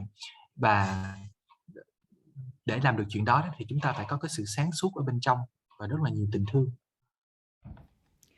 So I'm going to, I think we've been sitting down for a while. I'm going to get us moving. So I'm just going to get out of my sharing my screen. Stop share. And thank you, everybody. You've been doing a lot of listening. So I think we need to move around a little bit now and have some more songs. So there's a wonderful way that we can, that you know, the eurythmy teachers and movement teachers can work with the children in order to get this lovely balance of the temperaments, and we can do that through movement. So I'd like us to get up and let's do a little bit of movement. Nãy giờ thì mình ngồi nhiều quá, bây giờ mình đứng lên mình làm một số hoạt động di chuyển và chuyển động và một vài bài hát nữa. Thì những người giáo viên, nhất là những người giáo viên eurythmy á, thì họ có những cái cách thức rất là tuyệt vời để mà làm cân bằng và làm phát triển cái phẩm chất cao quý ở bên trong đứa trẻ, mà dù là khí chất nào ha. Thì bây giờ chúng ta sẽ thử một vài hoạt động như thế. Okay, so I'm going to do a little song, and with this song we can really step and stomp, and the lyrics like this song. It's nice and strong, and it's not a song that I wrote, but it's a song that was given to me when I was a kindy teacher, and a wonderful eurythmy teacher, Sue. Not Susan Whitehead, but another teacher. She created this wonderful song about the farmer setting off to do his work in the morning. Đây là một bài hát mà chúng ta có thể làm hoạt động với nhau. Chúng ta nhớ là dậm chân nha, dậm chân và đi điều bước. Thì cái việc này rất là tốt, rồi rất là thích hợp cho trẻ con tính lửa. Thì bài hát này không phải là của tôi, mà ngày xưa là có một giáo viên dạy eurythmy khi mà tôi còn làm việc ở trường mầm non á, đã đưa cho tôi. Thì cái cô này tên Su, nhưng mà không phải là cô Susan bình thường qua Việt Nam mình nha. Thì bây giờ mình làm chung cái này nha. So this is a great little song. I used to do it in kindy, but also in class 1 when we come into the classroom. Bài hát này là tôi thường là ngày xưa tôi làm ở lớp mầm non của tôi và lớp 1 nữa, là khi chúng tôi bắt đầu ngày học mới, bước vào trong lớp học. And it goes like this. Early in the morning when the farmer does his rounds. Early in the morning when the farmer does his round. Yeah, so early in the morning, yeah, if you could translate, Min. Cái bài này nói về một người nông dân đi làm việc trên cái nông trại của ông ta, thì nói rằng là sáng sớm thì người nông dân ra đồng. He stamps his feet on the cold, cold ground. Dậm chân trên mặt đất cứng rắn. Good morning, says Red Rooster. Cock-a-doodle-doo. Buổi sáng gà trống à, cu cu cu cu cu. Good morning, says the farmer. We have work to do. Xin chào người nông dân, ngày hôm nay có nhiều việc để làm đó chứ. Okay, so let's do a bit of stomping. You can just do it on the spot. Mọi người dậm chân với nhau nha, dậm chân tại chỗ ạ. Early in the morning when the farmer does his rounds, he stamps his feet on the cold, cold ground. Good morning, says Red Rooster. Cock-a-doodle-doo. Good morning, says the farmer, we have work to do. Good morning, says the farmer, we have work to do. Do you want to do it as a call and response? Will we do it like that, Min? Some? Okay. Yeah? Okay, 1, 2, 3, and early in the morning when the farmer does his rounds. Early in the morning when the farmer does his round. He stamps his feet on the cold, cold ground. He stamps his feet on the cold, cold ground. Good morning, says Red Rooster. Cock-a-doodle-doo. Good morning, says the rooster. Cock-a-doodle-doo. Good morning, says the farmer, we have work to do. Good morning, says the farmer, we have work to do. Good morning, says the farmer, we have work to do. Good morning, said the farmer, we have works to do. Thank you. Okay, now we can do another little song. So we can sit down now. Bây giờ chúng ta làm một bài hát khác nha, bây giờ mình ngồi xuống được rồi.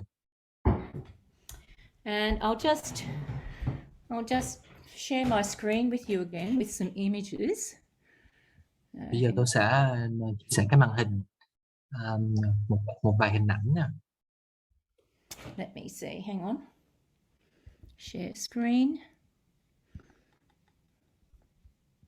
Ai hồi nãy nghe được bài hát thì có thể type lại trong phần trò chuyện cho mọi người.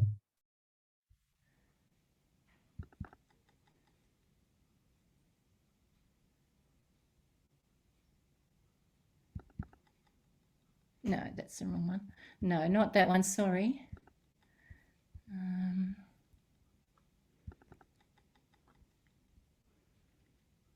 Yeah, this one.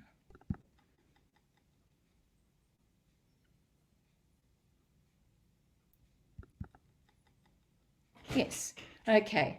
So there you can see there's our little image of a rooster, which last time I gave my talk on the temperaments, we took that as a picture of a perfect imagination for a choleric child, and it was actually based on the form drawing that we do when we do form drawings with the choleric. We do an active form in the middle, and then we make a good containing form around it. Thì đây là một hình của một chú gà trống. Thì những cái buổi trước mà khi tôi nói chuyện về 4 khí chất đó, thì đây là một cái ví dụ một tuyệt vời dành cho tính lửa. Thì cái này nó đến từ một cái môn vẽ hình dạng khi mà tôi thực hiện với tính lửa đó. Thì khi mà vẽ xong cái con gà trống này á, thì bao quanh đó là một cái viền phát sáng màu đỏ lên. So this little rooster was very dominating. He dominated the whole house. He woke up way too early and didn't allow anyone to have their proper sleep. Đây là một chú gà trống mà rất là thống lĩnh mọi người ha, thức rất là sớm và gáy to sùm lên hết, không có để cho ai ngủ hết, bắt là ai cũng phải thức theo mình. So the farmer had to catch him and bring him inside and get him to do lots and lots of jobs where he wasn't going to upset the other roosters and hens. Và khi mà như vậy thì người nông dân phải là mau chóng mang chú gà này vào trong nhà và phải thực hiện rất là nhiều công việc để đừng có làm cho cái chú gà này bị phiền lòng. I'm sorry, who upset the farmer? He upset the farmer, and so the farmer caught him and brought him inside and to do lots of jobs. So force him to do, or the farmer do? Sorry, the farmer brought the rooster inside and gave him lots of jobs to do. Ok, xin lỗi mọi người á, là con gà này làm phiền lòng cái người nông dân và đi ra bắt ra bỏ vô nhà và bắt làm rất là nhiều chuyện, bắt con gà này làm rất là nhiều chuyện. Yeah, and eventually, when the rooster was old enough, he became the new ruling rooster of the hen house, and he was a very good leader. But when he was ready. Thì cái chú gà này lúc đó là còn nhỏ ha, chú gà cho choai lúc nhỏ. Thì khi mà chú gà này lớn lên rồi đó, trở thành một cái người thống lĩnh rất là tuyệt vời cho cái đàn gà và trong những cái lũ gà trống. Nhưng mà đó là khi mà chú đã sẵn sàng và lớn lên rồi, khi bây giờ là còn nhỏ. Because sometimes, in this story, a choleric child can really try and rule, as we say, rule the roost, rule the classroom, and they have to get used to the fact that the teacher is the boss. Same with parents. You can have a choleric child who rules the house, and they have to learn that the parent is the boss. Thì trẻ con nhỏ đó thường là con tính lửa đó, lại thường là nghĩ rằng mình có thể thống trị, mình có thể điều khiển được lớp và ba mẹ ha. Nhưng mà thật ra là không phải như vậy. Thì chúng ta là người lớn, chúng ta phải học cái cách cho cái trẻ con biết rằng là chúng ta là người làm chủ, chúng ta là cái tôi ở trong cái nhà hay là trong cái lớp học. Nhất là đối với những ba mẹ mà tính khí á, thì sẽ rất là dễ bị lèo lái bởi những trẻ con tính lửa. Chúng ta phải học cái cách này nha. Now let's have a look at another image. This is an interesting one. So,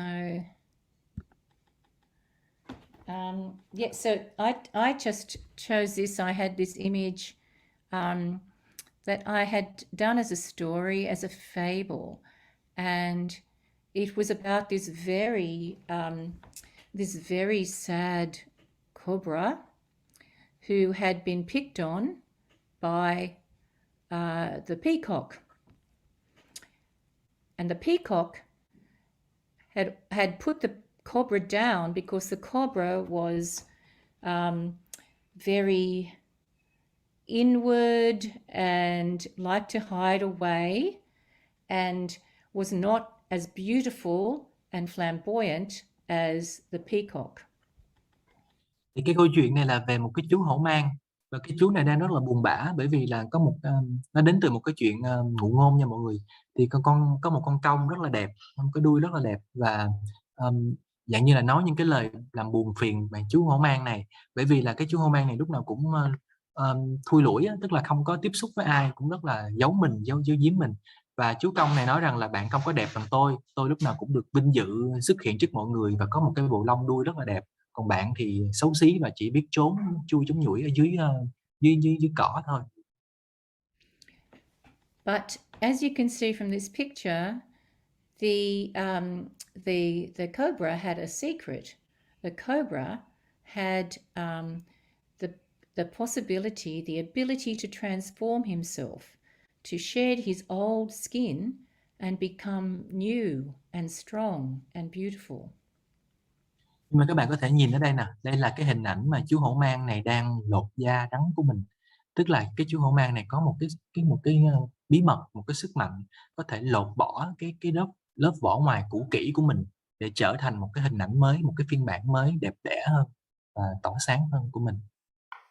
So you could say that this was an imagination for the melancholic child who has this sort of deep inwardness and is not as flamboyant and as outward as the peacock, as the sort of showy off sanguines in the class possibly, but has this ability to transform, and it's this picture of transforming suffering and renewing oneself, which is the gift in a way of the melancholic. Và đây là một cái hình ảnh tưởng tượng về một trẻ tính đất. Tính đất thì thường là sâu sắc và hướng vào bên trong của chúng mình, không có hướng ra bên ngoài, không có giống như là một cái chú công ở trong lớp. Một chú công lúc nào cũng dạng như là hơi show mình, hơi khoe mình một tí. Thường là những bạn tính khí trong lớp. Thì cái bạn tính đất này không có giống như vậy. Nhưng mà bạn tính đất này á, con rắn con mang này có một cái đặc điểm rằng là có thể lột bỏ đi những cái lớp vỏ cũ kỹ của mình để trở thành một cái gì mới. Đó là một cái món quà mà những người tính đất có được. And this last image, I'll sing you a song. So we've got this this image that appeals to the phlegmatic child of the beautiful, peaceful, dreaming cow who lives within their own processes, and but has this very rich inner life. So the name of this cow was Moomla, and these are the words. It goes, Moomla with the soft dark eyes. Đây là một cái hình ảnh về một chú bò. Chú bò này là thể hiện cho tính nước, bởi vì là rất là mơ màng, rất là êm đềm, mỗi ngày cứ theo cái nhịp điệu của mình á, cứ đều đặn như vậy. Nhưng mà chú có một cái đời sống nội tâm rất là sâu sắc ở bên trong. Thì chú bò này có tên là Muma, và cái lời hát là Muma có một đôi mắt đen tuyền. Peaceful, tranquil, warm and wise. Sorry, I cannot translate on the spot, but you can sing the whole song and I can grasp the idea of the song. Sure. Okay. Here we go.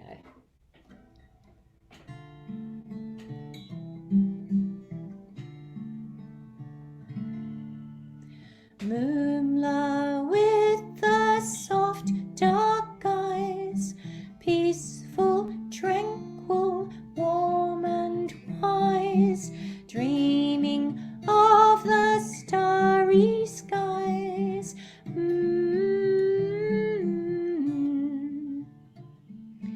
As she munches, pictures rise, lovely dreams of stars. eyes gently dance before her eyes.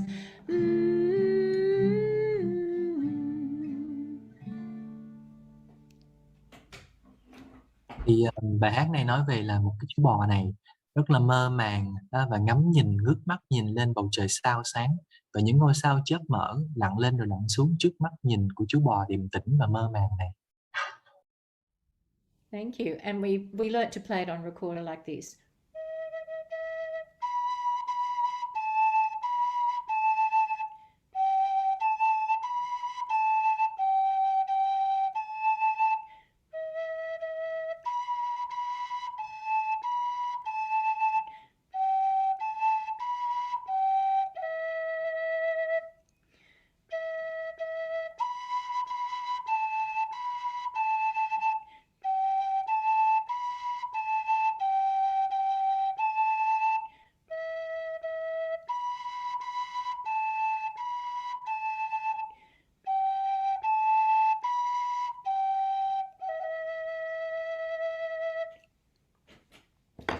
Thank you.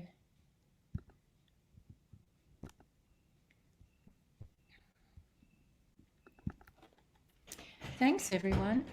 I think we are scheduled to go for a little bit longer, but I would actually like to stop, if we can stop here, because I think we've taken in a lot, and there are still many questions that I will need to answer. I think we can have a little break of 15 minutes now and start our break, and then we can come back, and I think we can answer some more of the questions that people had asked before, and maybe there are some more questions that people have as a result of what we've already spoken about today. So thank you. Well, let's gather again in 15 minutes and have some refreshment. Walk around. It's okay. Nghĩa là bây giờ chúng ta sẽ giải lao 15 phút, và sau đó khi chúng ta quay lại chúng ta sẽ trả lời một số câu hỏi mà đã được gửi cho tôi mà tôi chưa có trả lời đến, và một số câu hỏi mà các bạn sắp sửa đặt. Bây giờ chúng ta nghỉ giải lao và chúng ta di chuyển một tí. Thank you everyone. Dạ, thank you Liz. Cảm ơn thầy Sang. Dạ, vậy thì chúng ta sẽ nghỉ giải lao 15 phút. Chúng ta sẽ có mặt quay lại lúc đúng 10 giờ 45 phút nha.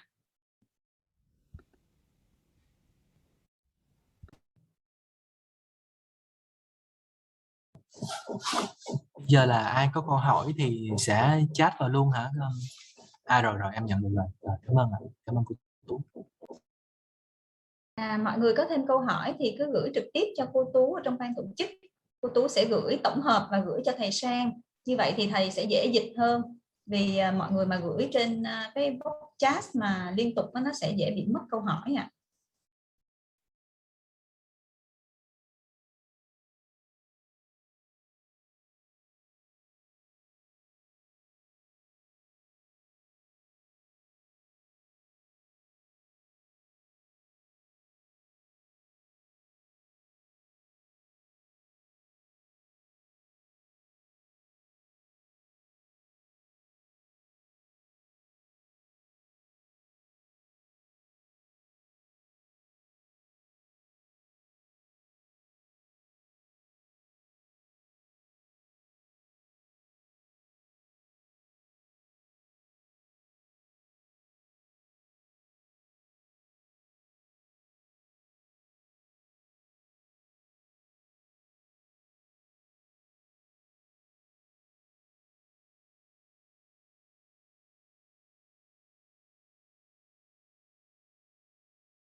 Thầy Sang ơi, thầy Sang có ở đây chưa? Dạ có.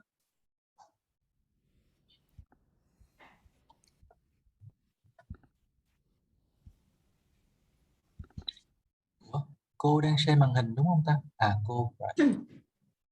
Thầy Sang ơi. Dạ, em nè có nghe được em không? Ok. Cảm ơn thầy Sang.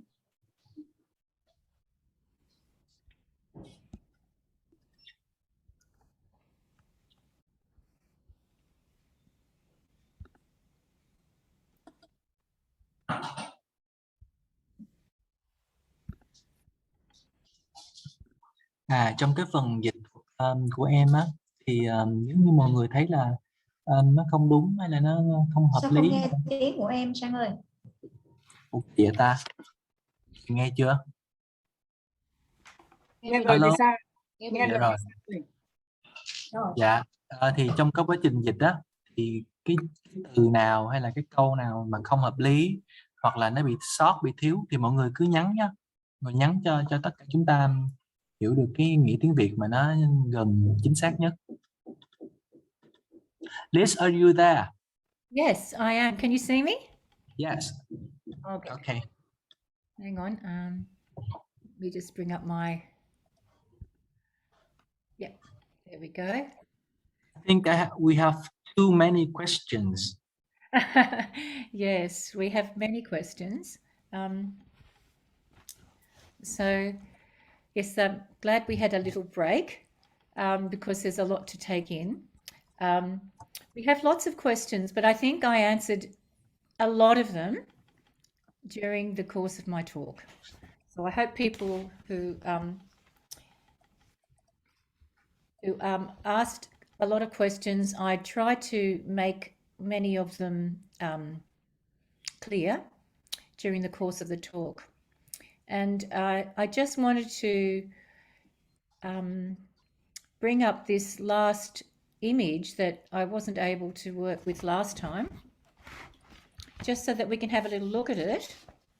And hopefully this will also help us to answer some questions as we go. So I'll just leave that image there.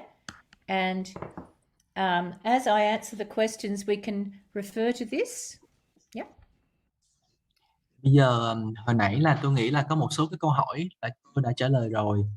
Bây giờ mình sẽ làm việc với những câu hỏi mà mình chưa trả lời nha.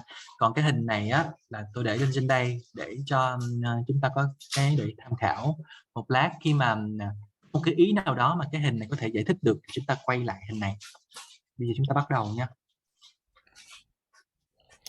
So there were 19 questions, but as I said, I think I've answered most of them.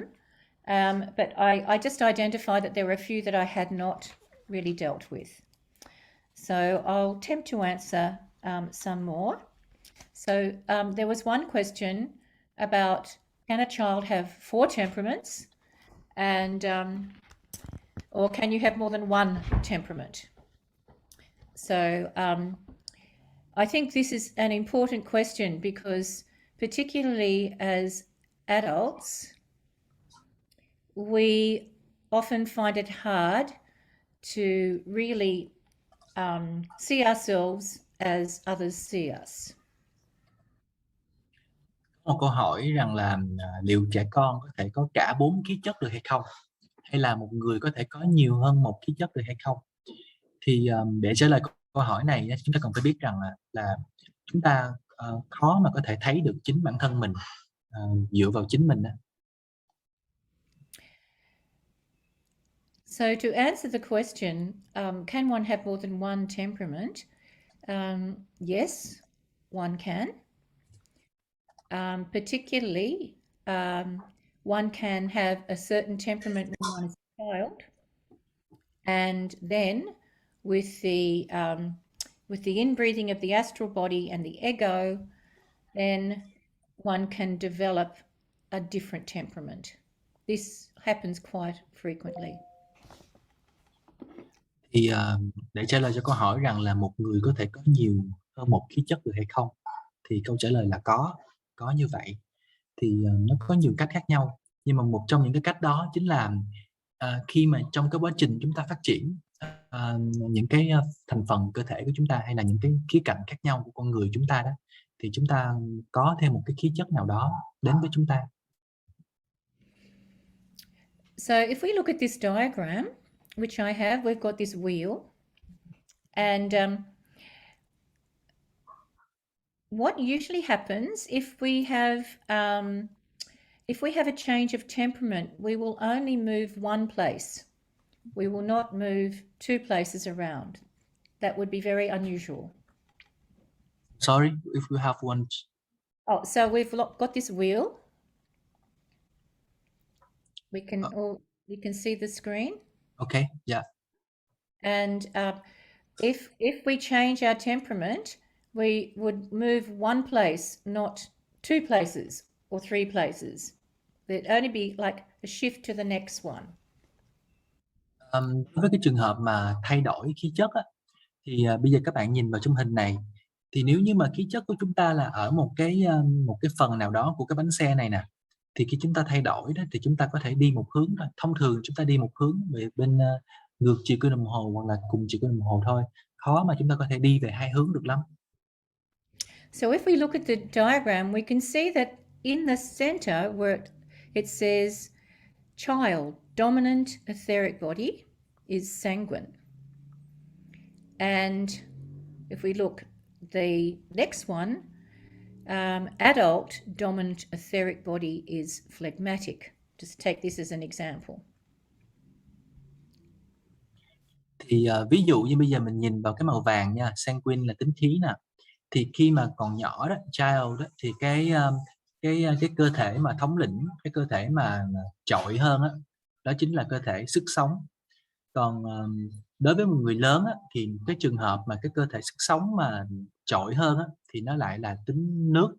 Có nghĩa rằng là một người nhỏ có cái thể etheric trội hơn là tính khí thì có thể phát triển thành tính nước. So if we understand the etheric body as to be body of life forces, it manifests in the child as a sanguine nature, a love of movement and life and change. Thì bây giờ chúng ta hiểu về thể sức sống thì sức sống nó là cái thể của cái việc cái cơ thể sống động của chúng ta hoạt động, những cái chuyển động và di chuyển. Thì đối với một đứa trẻ đó, cái việc mà có cái sức sống mà dồi dào là thể hiện rất là rõ là cái đứa trẻ này được cái phần khí chất tính khí trội hơn. But in the adult, a dominant etheric body manifests as a phlegmatic temperament. Nhưng mà trong cái trường hợp của người lớn, nếu như mà cái phần sức sống của chúng ta mà trội hơn thì nó lại thể hiện cái bản chất của tính nước. So we can say that this etheric body is a body of rhythm and pattern, and the phlegmatic lives in cycles, growth, blossoming, decay, growth, blossoming, decay. It's like a cyclic quality that the phlegmatic has of being really in this movement that is continually repeating and we could say that it is sufficient unto itself, self-contained.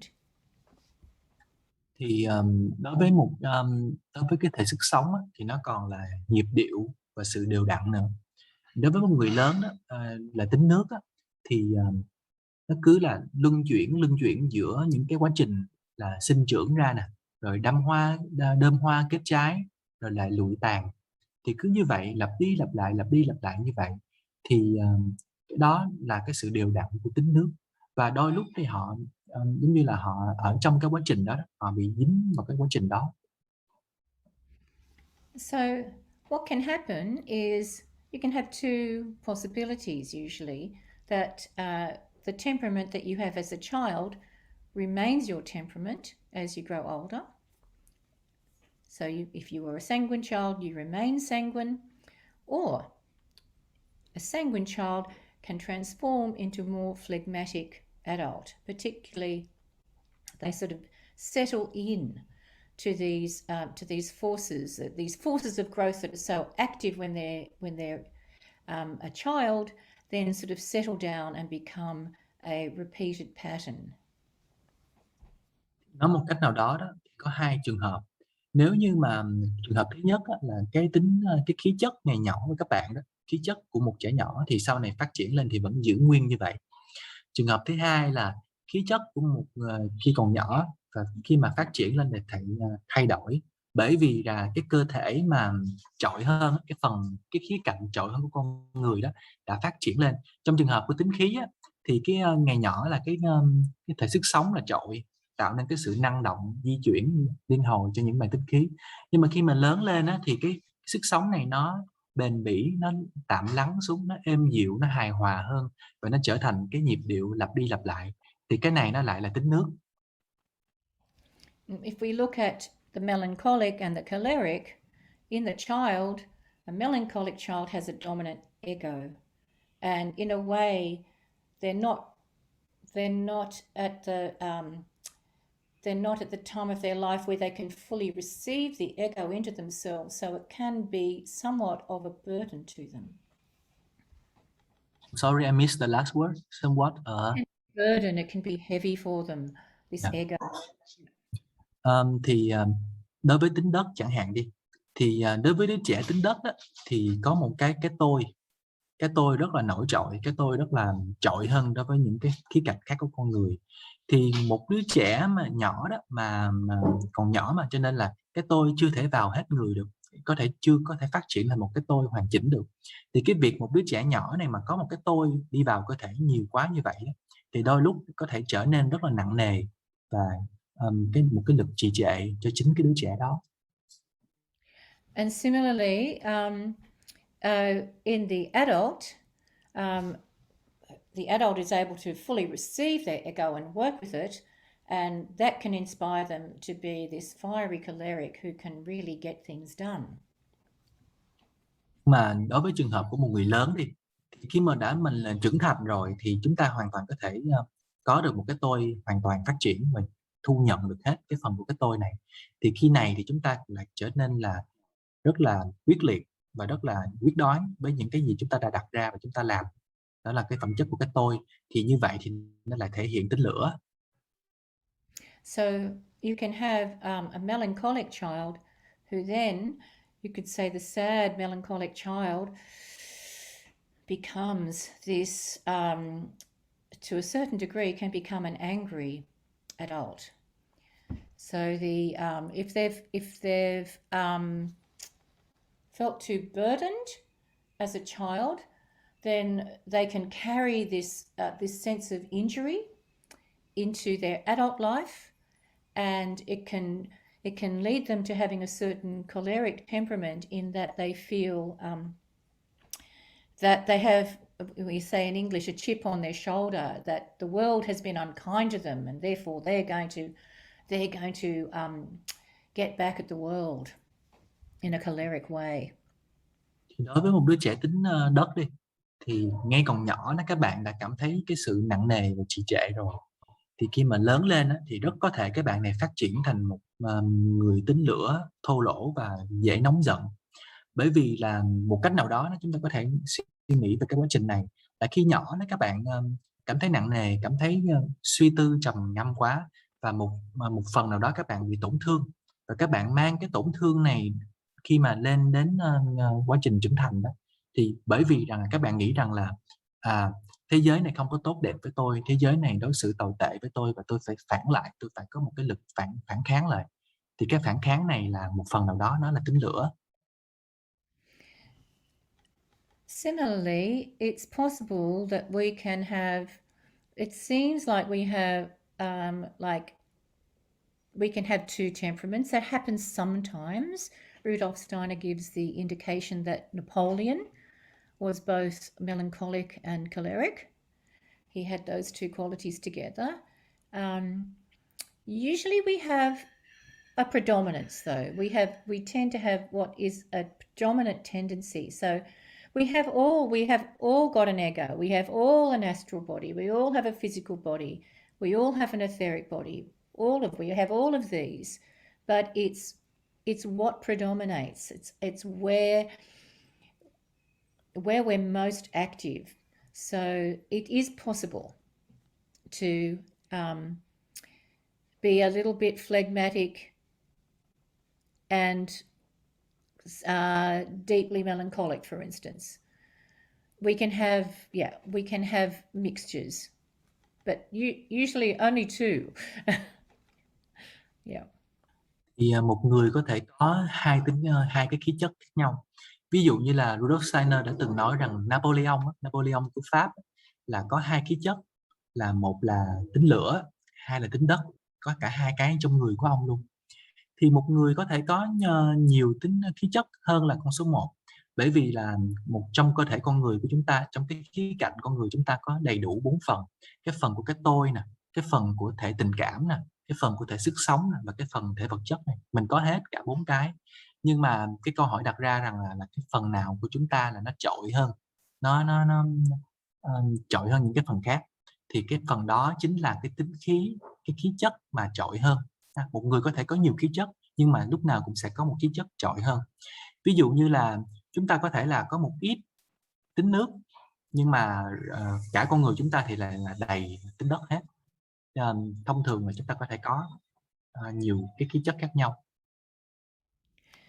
So there was also the question about what are the factors affecting children's temperaments and well, adults as well. And I think this is an important thing to kind of grasp, is that we have, you know, these two aspects of ourselves as human being. We have the hereditary stream, and then we have the incarnational stream, and how they come together. Thì chúng ta đi đến câu hỏi rằng là làm sao để chúng ta có thể xác định được cái không phải là xác định mà là cái thành phần nào, cái nguyên nhân tác động nào dẫn đến cái việc xây dựng cái khí chất của một đứa trẻ. Chúng ta biết rằng là khi một đứa trẻ sinh ra đời, một con người sinh ra đời đó, thì có hai cái luồng xuất hiện ở trong con người. Thứ nhất đó chính là cái luồng của di truyền, gọi là di truyền từ cha mẹ, từ tổ tiên của chúng ta. Và cái luồng thứ hai là cái tính cá nhân của đứa trẻ này được nhập thể xuống dưới cơ thể trần thế này. Thì có hai cái luồng tương tác với nhau như vậy. So when we look at the hereditary stream or the family environment, it's possible that an individuality is born into a certain etheric and physical vessel, but they are actually quite different to the rest of their family. So the rest of their family might have a certain temperament characteristic, but the individual will bring something different with them. When that happens, it can be hard. It may take a while for you to see what their real individuality is, because they're coming into a kind of a very strong a strong vessel that's been built by the family. Thì khi một người sinh ra đó thì có hai luồng ha. Cái luồng đầu tiên đó chính là cái di truyền. Di truyền thì nó ảnh hưởng đến là cái vật chất của chúng ta, cơ thể vật lý của chúng ta, và cái sức sống của chúng ta khi chúng ta được nhận từ cha mẹ của chúng ta cái đó. Còn cái thứ hai đó chính là cái tính cá nhân của mình, cái giống như là cái riêng biệt của mình đến với thế giới này với cái riêng biệt đó. Thì lúc đầu nó có thể rất là khó khăn, bởi vì hai cái này đôi khi là nó trái ngược với nhau. Bởi vì là cái khi đứa trẻ sinh ra thì nó đi qua cái vùng của tính di truyền, là cái gia đình này có một cái khí chất cố định nào đó, nhưng mà cái đứa trẻ này lại mang một khí chất khác hoàn toàn khác với gia đình của mình, khác với cái sự di truyền của mình. Thì phải mất một thời gian các bạn sẽ nhận ra được rằng là cái khí chất thật sự mà cá nhân của đứa trẻ này là cái gì. So if we look at a bigger picture, we can say that up until the end of the 20th century, we were living in a more what we call a Gabrielic time, where the forces of hereditary were very strong. Now we live in a Michaelic time, where the forces of the individual from the spiritual realms are are becoming increasingly important, and the hereditary forces are having to give way to the individuality from the spiritual realms, which may be at odds, different to what their inherited body contains. Thì nếu chúng ta nhìn vào cái bức tranh này ở một khía cạnh to lớn hơn, chúng ta có thể thấy được rằng là nhân loại phát triển qua nhiều cái thời đại khác nhau. Thì trước cái thời đại của chúng ta đó chính là cái thời đại của Gabriel, tổng lãnh thiên thần Gabriel. Thì cái thời đại này á, là cái lực về di truyền mạnh hơn và rất là nhiều. Nhưng mà chúng ta đang ở thời đại của tổng lãnh thiên thần Michael hay là Michael á, thì ở thời đại này thì cái tính cá nhân của mỗi con người lại nổi trội hơn.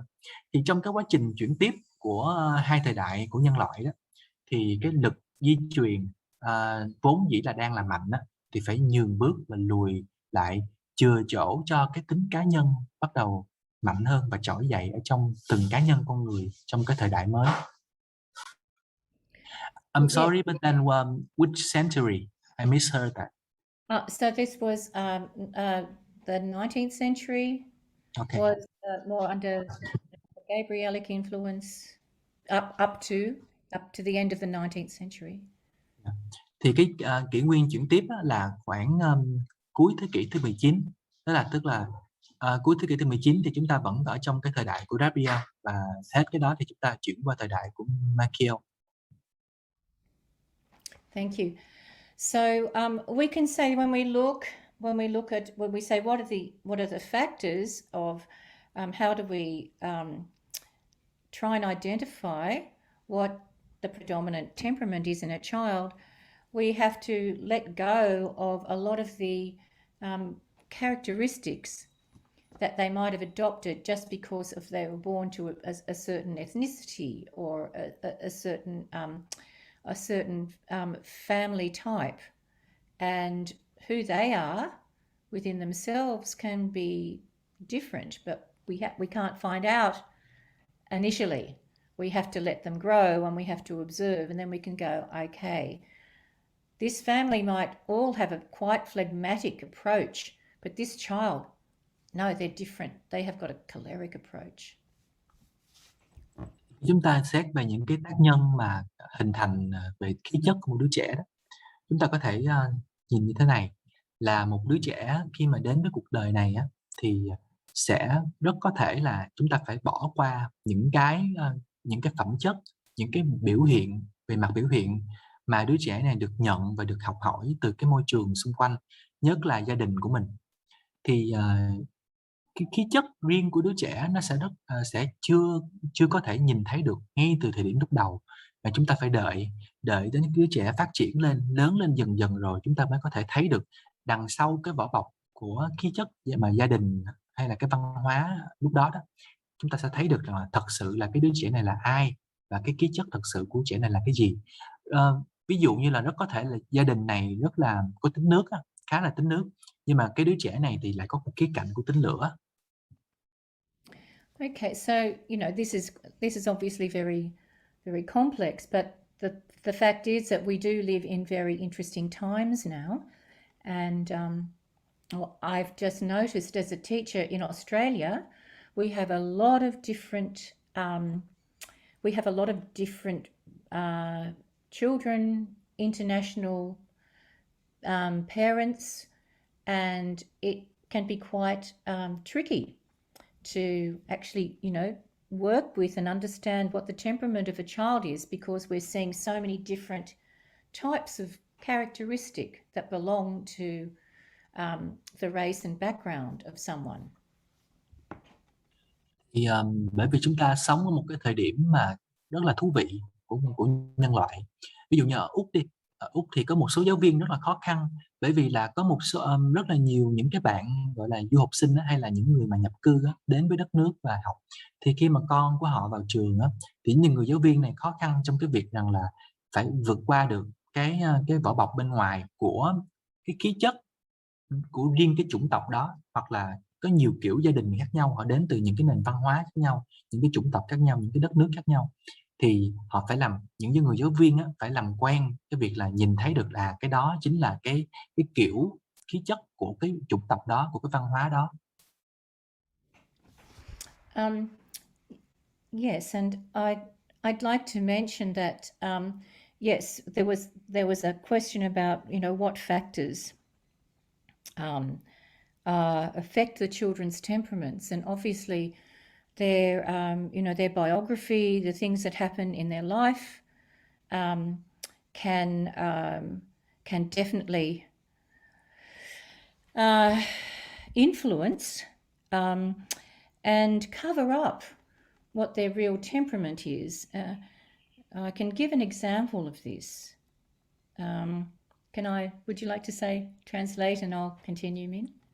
Có cái câu hỏi rằng là còn những cái khía cạnh nào nữa hay không ảnh hưởng đến tính chất của đứa trẻ, những cái khí chất của đứa trẻ. Thì ví dụ như là nó tùy thuộc vào cái tiểu sử học, có nghĩa rằng là cái hành trình cuộc đời của đứa trẻ từ lúc sinh ra cho đến bây giờ, thì những cái gì mà đứa trẻ trải qua đó rất có thể là ảnh hưởng hay là bao bọc lại cái khí chất thật sự của đứa trẻ này mà chúng ta khó biết được. Yes, I just remember one student, and I always thought that deeply within himself he was choleric, but he wasn't able to bring his real choleric nature strongly through when he was young, because he had he didn't have a father figure when he was young that he could use as a role model. Có một cái trường hợp là học sinh của tôi, là cái bạn này, cái cậu trai này nè, là có cái xu hướng ở bên trong á, là tính lửa. Nhưng mà cái cậu bé này gặp cái vấn đề khó khăn để bộc lộ cái xu hướng tính lửa của mình ra. Bởi vì là ngày nhỏ đó là cậu này không có một cái hình mẫu của người cha, là không có người cha hiện diện, cho nên là không có nhìn được cái hình mẫu và cuối cùng là khó bộc lộ ra. And so he was, I felt that in his soul life he was somewhat confused, because also he spent most of his time with his mother, a little bit of time with his father, and there was always conflict between them. Tôi cảm nhận là ở trong cái đời sống tâm hồn của cái cậu bé này nè, thì gặp một cái trắc trở, một cái sự rối trí, bởi vì là hầu hết thời gian thì cậu ở chung với mẹ của mình, và một ít thời gian thì có được gặp cha, và hai người ba mẹ này là không có hòa thuận với nhau, cãi vã với nhau rất là nhiều. So in an ideal situation, if you wanted to really strengthen and work with the positive aspects of his choleric temperament, he would have been born into a situation where there was a clear father figure and who set clear goals, and there was no confusion about what was right and what was wrong and what was good and what was bad. It would have been nice and clear, and he could have followed that, and his true choleric nature could have come out. Thì trong cái điều kiện lý tưởng đó, là để ra là đứa trẻ này phải được sinh ra ở trong một cái gia đình mà ở đó là hai người cha mẹ hòa thuận với nhau, và người cha đó có một cái hình mẫu lý tưởng về người cha, là đặt ra một cái tại vì cậu bé này cậu bé nam nha, thì đặt ra một cái mục tiêu và thực hiện mục tiêu đó, và lúc nào cũng rất là sáng suốt và rõ ràng, và không có cái sự cãi vã của cha với mẹ về cái gì tốt, cái gì đúng, cái gì sai, lúc nào cũng rất là thông suốt mọi chuyện với nhau. Thì nếu mà như vậy thì cái cậu bé này lẽ ra là cái tính lửa đó sẽ được bộc lộ một cách tự nhiên. And when he became a teenager, he actually became quite involved in a lot of risk taking. He would do sports that were quite extreme, and that was how he manifested his choleric nature of needing to achieve. Khi mà lớn lên á, cái cậu bé này tham gia vào nhiều cái những cái hoạt động mà nó có mang tính mạo hiểm á, nhất là những cái môn thể thao mà nó hơi có xu hướng mạo hiểm và bạo lực. Thì cái này là cái cách để mà cái cậu bé này bộc lộ cái xu hướng tự nhiên, tính lửa của mình ra. I think the thing that made me realize that he was choleric when he was younger was that how he would love a very clear challenge, a challenge that was not complex, but something that he could take on, like a big part in a play or learning a difficult musical piece.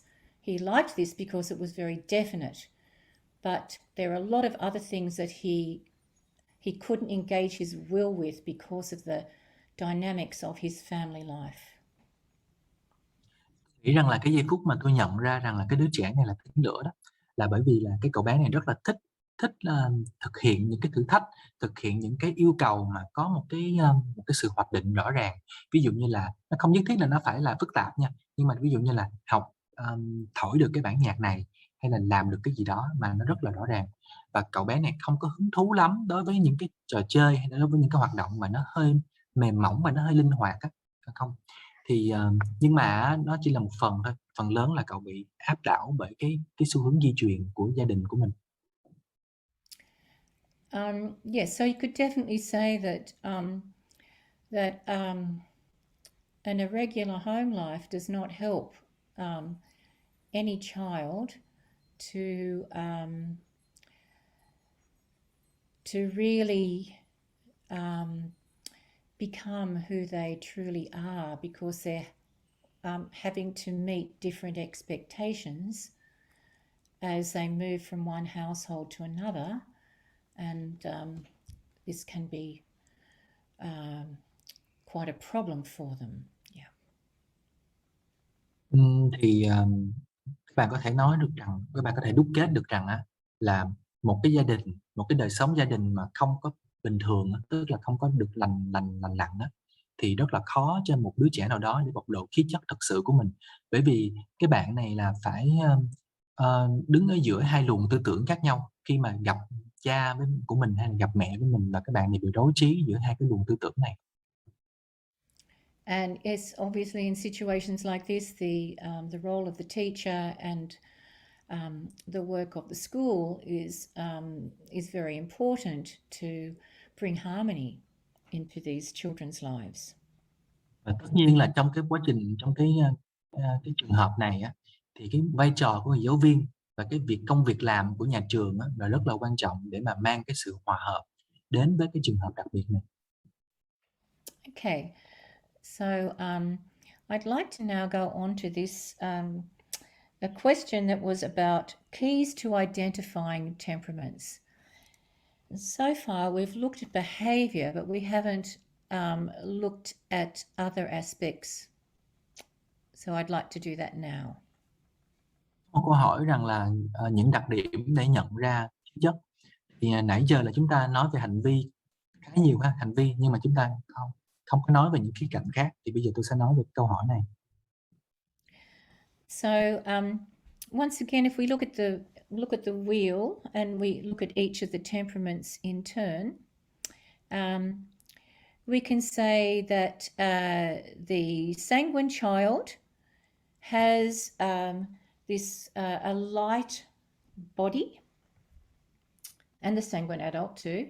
So you could say that we can physically look at we can look at actually the physical presence of the child and sense that there is a lightness there. You think of the life of the etheric body, the light within it, and everything has got it doesn't have the heaviness of the physical body that is more present in the phlegmatic.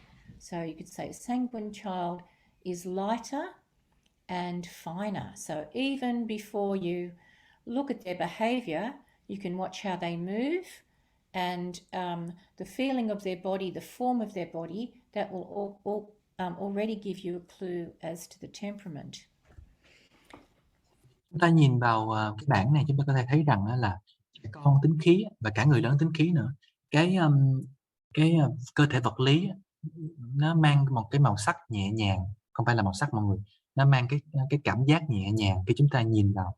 Ngay khi chúng ta tiếp cận với một đứa trẻ tính khí này, trước khi chúng ta nhìn thấy hành vi, trước khi chúng ta nhìn thấy tương tác, chúng ta nhìn vào cơ thể vật chất đi, chúng ta vẫn thấy được rằng là cái bạn này có thể nhẹ nhàng hơn những bạn khác ở cái cách mà bạn này di chuyển, ở cái cách mà bạn này bước đi. Bởi vì là nói một cách nào đó thì cái phần sức sống nó nổi trội ở bên trong đứa trẻ tính khí, cho nên là nó sẽ khiến cho cái phần vật chất không có quá nặng nề, giống như là những trẻ mà tính đất.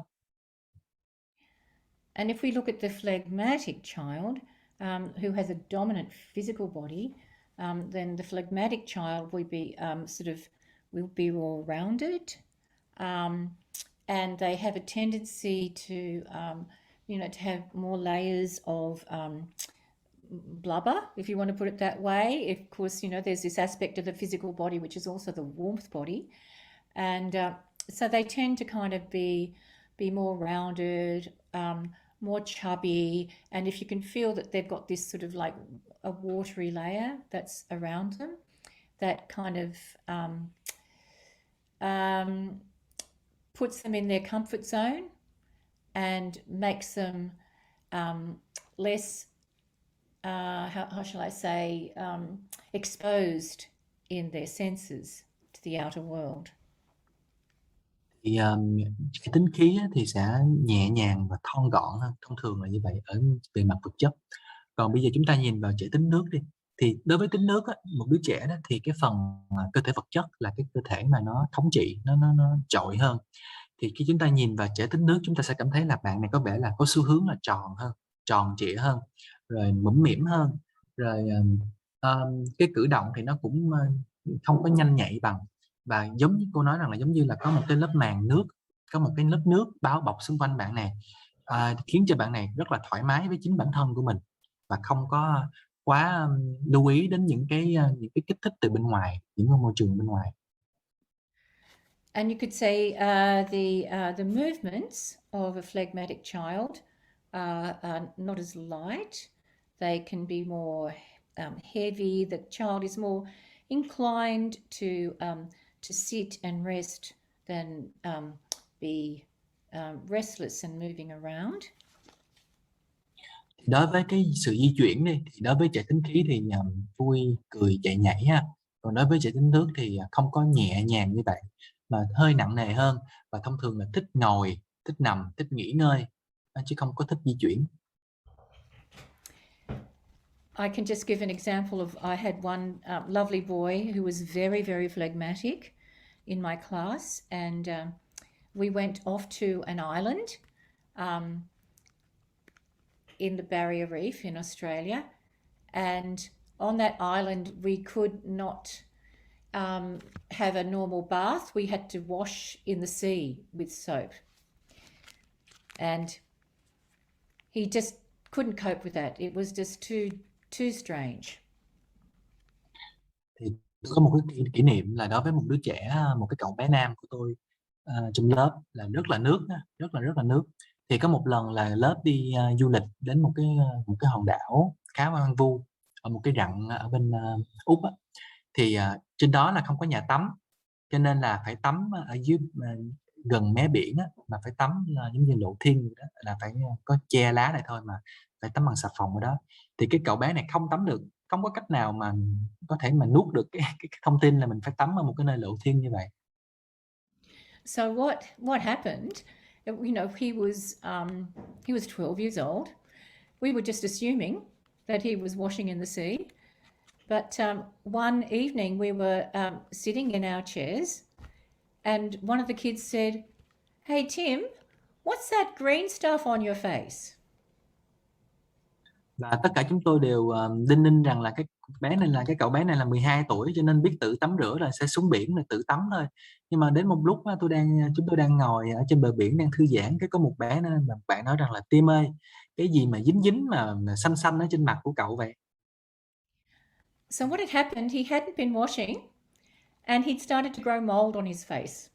So this was like such a phlegmatic thing. It was like he was almost like he was turning into a plant in front of our eyes. Vấn đề là cái cậu bé này nó không có tắm được, nên là cái mặt nó bị nổi mốc đó mọi người, mốc xanh lên trên cái má luôn. Và giống như là cái cậu bé này là một cái cục nước, và bắt đầu cây nó mọc lên trên cái người cậu bé.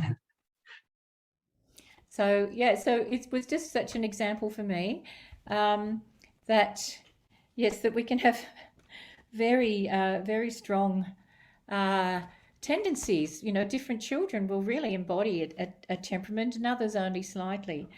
So moving on to the physical nature of the melancholic. So, and this is pretty much the body shape stays. If you're a melancholic adult or a melancholic child, it stays the same. So Steiner has this image of the melancholic being sort of long and somewhat bent to a certain degree, like long limbs, but not light like the sanguine, but heavy limbs. So they have this like a lot of bone in them. I think you could say that, especially when an adult manifests the melancholic temperament, you feel that this mineral quality in them is very strong, and they have a sort of a boniness about them, which is also in their face. Cái câu chuyện vừa rồi của tôi kể rằng đó là một cái trường hợp của một cậu bé mà bộc lộ rất là rõ khí chất của mình ha, nhưng mà có một số trường hợp thì bộc lộ nhẹ hơn. Bây giờ mình đến với tính đất. Thì tính đất Rudolf Steiner có nói là những cái đứa trẻ mà tính đất hay là những con người lớn mà tính đất thì cái xu hướng là cái tay chân tứ chi là rất là dài sừng sượt, nhưng mà lại nặng nề chứ không có nhẹ nhàng như là tính khí. Và các bạn nhìn vào, các bạn có cảm giác rằng là giống như là có nhiều xương vậy đó. Và khi chúng ta nhìn vào một người lớn đi, một người lớn mà có xu hướng của khí chất là đất đi, thì mình sẽ cảm giác rằng là cái nguyên tố khoáng vật, nguyên tố khoáng chất nó hiện diện ở trong cái người này rất là nhiều. And if we look at the choleric, we have got a certain, how shall I say, a compact chunkiness. It's like they, in the child, the astral body is working to contain that etheric body, so it just can't sort of sprout out. So you've got this sense of being compact, but being inwardly very active. Thì đối với cái trẻ tính lửa đó, thì khi chúng ta nhìn vào cái vật chất, cái thể vật lý, chúng ta có thể thấy rằng là cái bạn này cũng to, nhưng mà to theo kiểu chắc nịch đó mọi người. Tiếng Việt mình có một cái từ là chắc nịch, tức là tại vì là cái thể tình cảm, cái astral body nó ở bên ngoài và nó rất là thống lĩnh, cho nên là nó khiến cho cái sức sống bó lại, co lại ở bên trong. Cho nên khi mình nhìn vào, mình cảm thấy là cái bạn này là giống như là bị bó lại, bị chặt lại, nhưng mà ở bên trong thì lại rất là năng động, rất là sôi nổi. Bên trong có nghĩa là từ bên trong tỏ ra đó, thì rất là năng động, rất là di chuyển, nhưng mà bên ngoài thì có một cái lực bó vào. So you find in the adult, a lot of choleric people are might be a little bit shorter than their friends, their colleagues, and very busy in their movements, and very using their body to accomplish things rather than to rest in it. Their body is their it's their engine to get things done. Thì đối với người lớn mà có tính lửa, thì khi chúng ta nhìn vào những cái đồng nghiệp có tính lửa của chúng ta thì thường là họ thấp người và thấp hơn mặt bằng trung bình, và họ lúc nào cũng là tay làm hàm nhai, tức là cái tay chân là không nghỉ, liên hồi, làm việc liên hồi, không có giống như là bình thường là chúng ta nghĩ trong cái cơ thể của chúng ta, có cơ thể chúng ta nghĩ, nhưng mà họ là năng, là tay lúc nào cũng làm việc gì đó, và họ thực hiện mọi thứ với nhiều cái cử động tay chân hơn đó. So if we look at this, we can say it would be very difficult to have all four temperaments in one person. So just objectively, it's always about what is the predominating character. Chúng ta nhìn bức tranh như thế này, chúng ta nhìn vào bức tranh như thế này thì chúng ta sẽ thấy rằng là rất là khó để có một người mà có cả 4 khí chất. Và cái quan trọng chúng ta phải xem rằng là cái khí chất nào là nổi trội. yes, because if we just look at behavior, you know, and we look how we are during one day as an adult, you can go through all of these different moods, particularly if you're a young adult. You know, you can kind of like, oh, get up, be a bit lazy, and then, you know, someone will say something not very kind to you and you'll feel melancholic, and then there's something that you really like doing, and you'll oh yeah, yes, I'm going to do that, and have that choleric nature, and then you'll be with your friends and be social and having a laugh, and you can be having a sanguine feeling. But that's just what happens during the course of our changing day and how we respond to what's going on about us. But the true temperament is how we endure, how our basic approach. Thì nếu mà chúng ta là người lớn mà chúng ta cảm giác là chúng ta có hết mọi khí chất, nhất là khi các bạn là người lớn mà ở trung niên á, tức là còn trẻ đó, thì các bạn sẽ thấy rằng là một ngày của chúng ta đó, chúng ta có thể trải qua rất là nhiều cung bậc cảm xúc, và chúng ta trải qua cả 4 cái khí chất này. Ví dụ mỗi sáng sớm thức dậy chúng ta không có muốn dậy, chúng ta rất là mệt mỏi, chung vô thức mà kêu lên chúng ta rất là mệt mỏi, chúng ta thừa người, chúng ta than vãn này kia, đó là cái tính đất. Một lát sau cái đi ra ngoài cái có ai đó nói mình cái câu gì đó mà mình không vừa lòng, mình nổi sung máu lên, mình muốn gây lộn với người đó là tính lửa, rồi mình vô mình công việc mình sốt sắng mình làm việc, tính lửa. Rồi một lát sau mình đi chơi với bạn mình vui vẻ, mình ca hát, mình cười đùa, thì cái đó là tính khí. Thì mình thấy rằng á là trong một ngày mình có thể có rất là nhiều, nhưng mà cái đó nó chỉ là cái sự chuyển biến của một ngày làm việc, của một ngày sinh hoạt thôi. Nhưng mà cái quan trọng á, cái khí chất mà thật sự của mình á, là cái mà chúng ta, cái căn bản nhất khi chúng ta đối diện với cái gì đó, hay khi chúng ta tương tác với một cái gì đó, thì cái căn bản nhất đó, đó chính là cái khí chất của chúng ta, chứ không phải rằng là cái mà chúng ta phản ứng thông thường với những sự kiện thông thường ở bên ngoài. Thank you. So I'd like to get on to another question now. And this was about temperaments in a 3-generation family. So I just wanted to mention that over the course of our life, we could say that that our temperament, as I mentioned, might change from when we're a child to an adult, but also over the whole course of our life, we could say that when we get older, we're much more phlegmatic. We could say that that driving force that we had to establish ourselves in our life when we were younger, that was more choleric, that's had a chance to even out, and now we can just be much more even-tempered. So we can say when we're in old age, we're more phlegmatic. We can say that when we're the young child at school is more sanguine and upbeat. And then there's this interesting thing with choleric and melancholic, because you can say, well, a teenager is pretty melancholic. They kind of go inward, and they kind of lose their contact with with their family, because they're so busy working through their transformations. So there's a melancholic quality for the teenager, and then there's a choleric quality to when somebody takes on the world and finds their jobs and their tasks and how they set about organizing their life. So and then we've got the very young child, who to a certain degree is choleric, as I said before, because their will forces are so strong, but they're also developing, having to develop their physical body, and so there's a certain melancholia in that, as we know, because when they're little, there's a lot of tears and upsets, and they can get so down. But really, you can't talk about temperament too much when they're under 7, because things are still transforming so much. So you could say through the generations there are different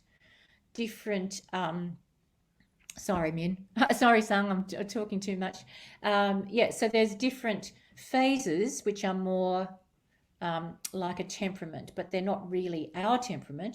They're just the qualities that belong to that age. Còn một cái cạnh khác nữa là có một câu hỏi gửi đến cho tôi là cái khí chất của một gia đình gồm có 3 thế hệ thì nó khá khác nhau.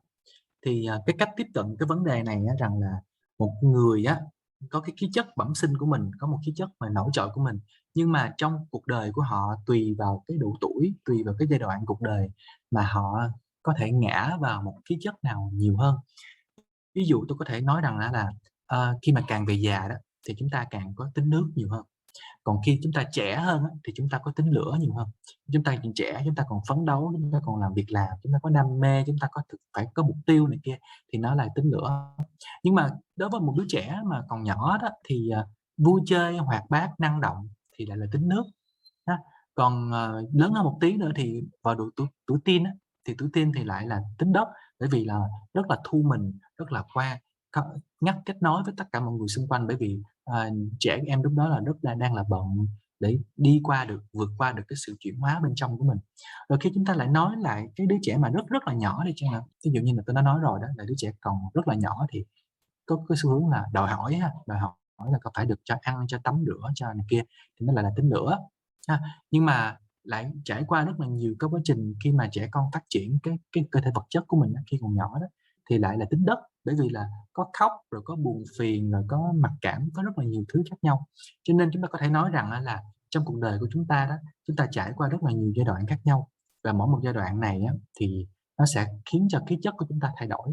Và khi mà chúng ta càng lớn tuổi, khi chúng ta càng vững chãi hơn thì cái khí chất của chúng ta càng ngày càng bình lặng lại. Cho nên là rất có thể là trong một cái gia đình có 3 thế hệ thì khí chất thay đổi dựa trên độ tuổi. Nhưng mà chúng ta không có thể nào khó có thể xét được cái khí chất của một bạn dưới 7 tuổi lắm, bởi vì ít có cái tính cá nhân được bộc lộ ra, cho nên là sau 7 tuổi thì chúng ta mới có thể bắt đầu xác định được. Sorry, that was much too long. No, but that is on in the same topic, so I can remember that. Yeah, thank you so much.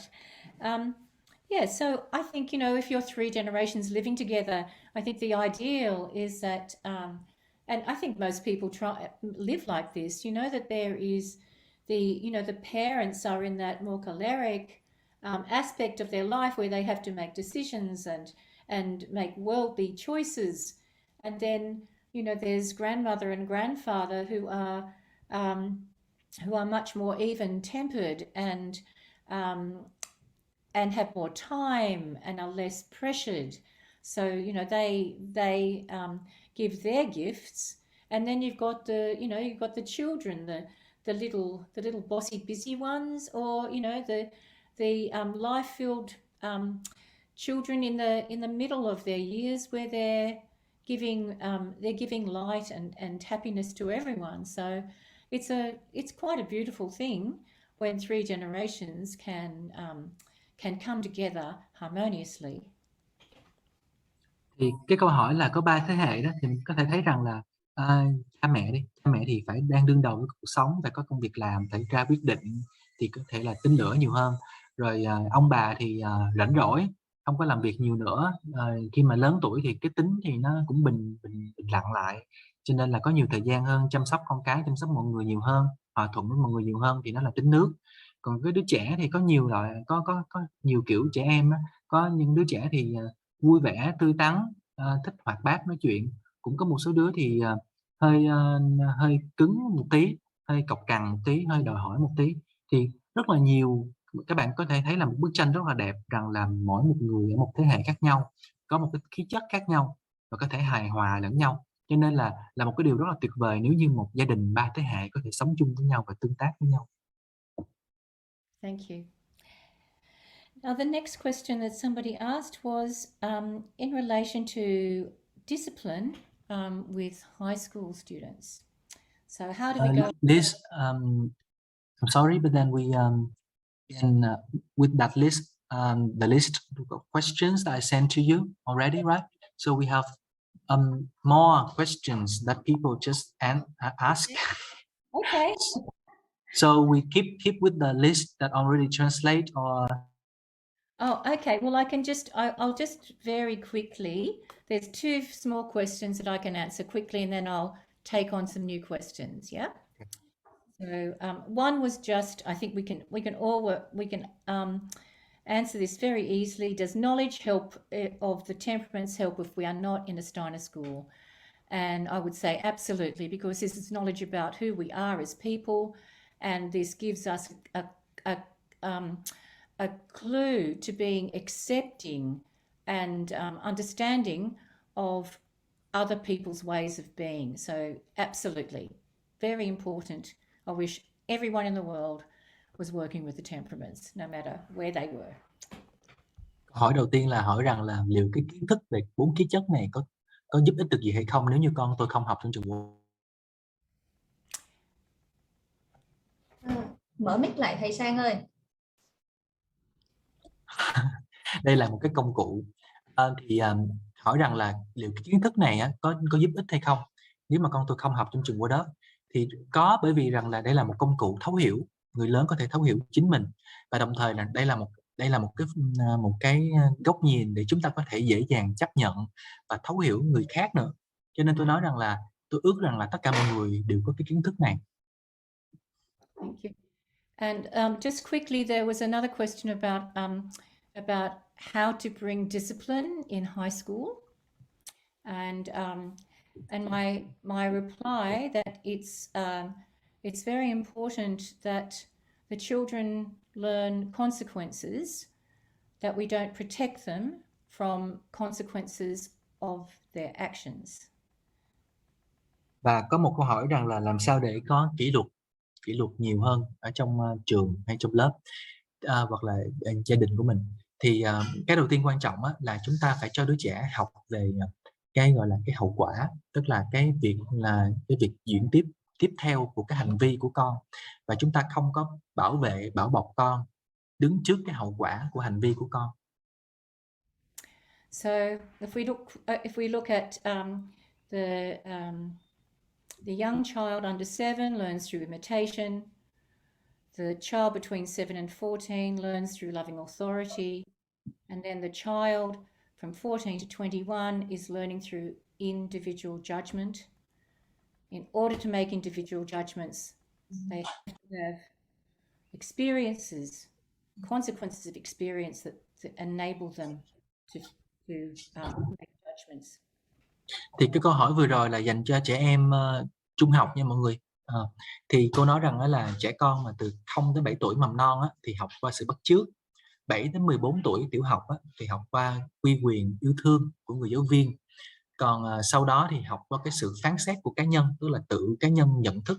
Cho nên là trong giai đoạn đó chúng ta phải cho trẻ thấy được và biết được cái hậu quả của hành vi của mình. So for instance, if a teenager is driving and they drive your car and they speed in your car and they get a speeding ticket, they pay for the speeding ticket. Ví dụ cái này ở Úc chứ bên mình không có, là nếu như mà một đứa trẻ mà tuổi teen đi, có bằng lái rồi, mình đi lái xe của mình đi, lái xe rồi thì quá tốc độ nhận được phiếu phạt, thì cái đứa trẻ này phải tự làm việc để trả tiền cho cái phiếu phạt đó, chứ không phải là ba mẹ đóng tiền phạt giùm. Yeah. Okay. Thanks.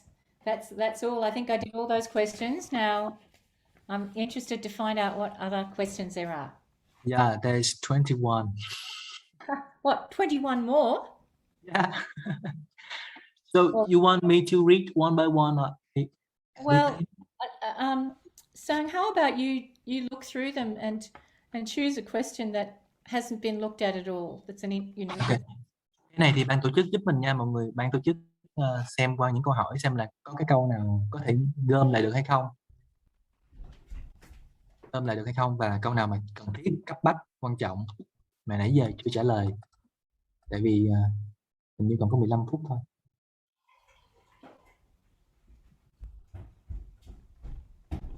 Sorry.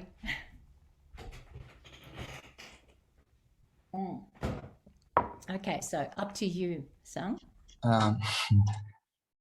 Okay. So there's a question. Like you said that every child need a role model. So the role model, where do the role model come from, and do it change depending the age of the children? Yep.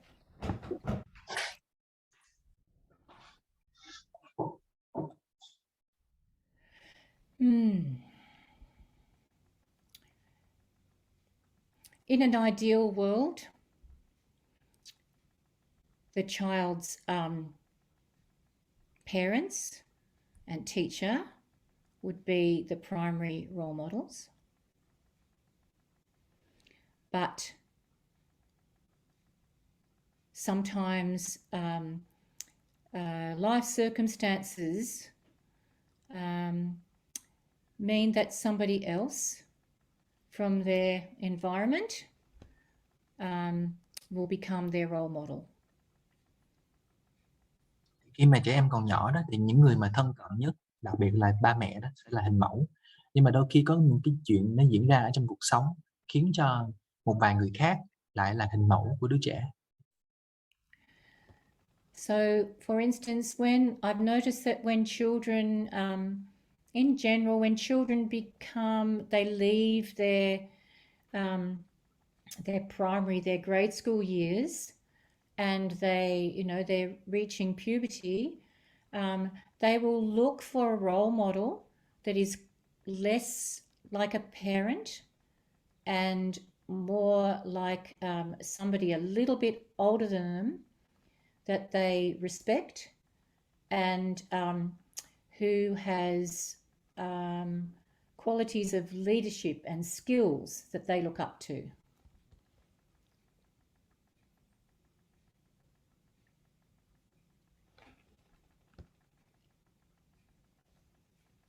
Mà còn nhỏ đó thì trẻ em có cái xu hướng là hình mẫu là những người thân xung quanh, người ba mẹ hay là thầy cô.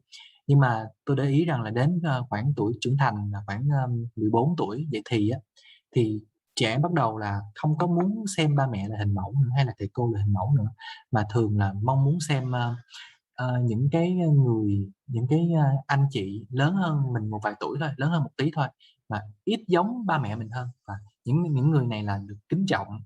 Trẻ con này kính trọng cho nên là sẽ xem những người đó là hình mẫu nhiều hơn. And this is where karma can be such a blessing, that the right people manifest in an individual's life and are able to give them the direction that they need. Thì trong cái trường hợp này á, là nghiệp lực á, tức là nghiệp quả, mối quan hệ về nghiệp quả là một cái món quà quý giá, bởi vì nó có thể lèo lái cuộc đời của một con người để khiến cho họ phát triển cái mà họ cần phát triển, gặp cái mà họ cần phải gặp. And so one of the indications for being able to be able to navigate through this difficult period of the adolescent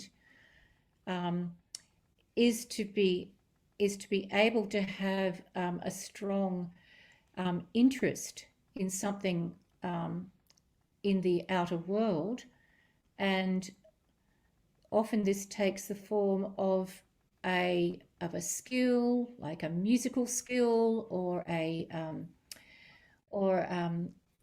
an activity which is health giving, which can be led by someone a little bit older who understands where the young person is, but has come through their particular experience of adolescence and is coming through to the other side.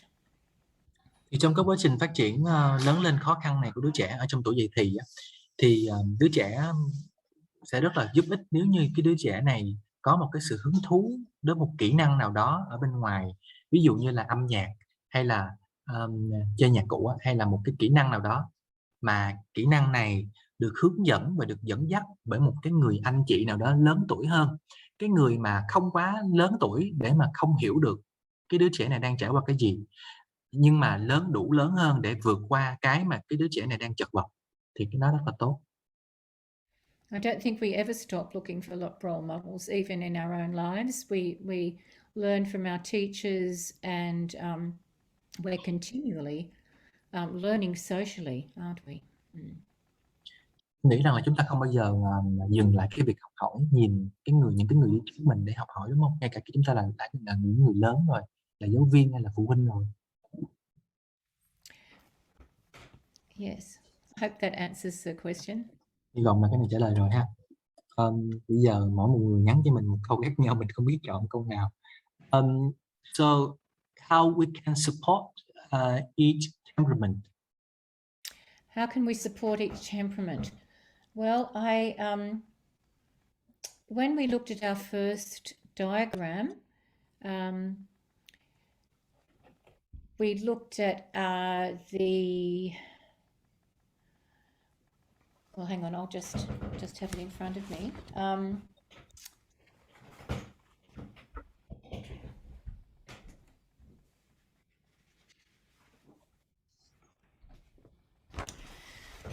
So basically, with each temperament, we have to start where the child is. What are their qualities?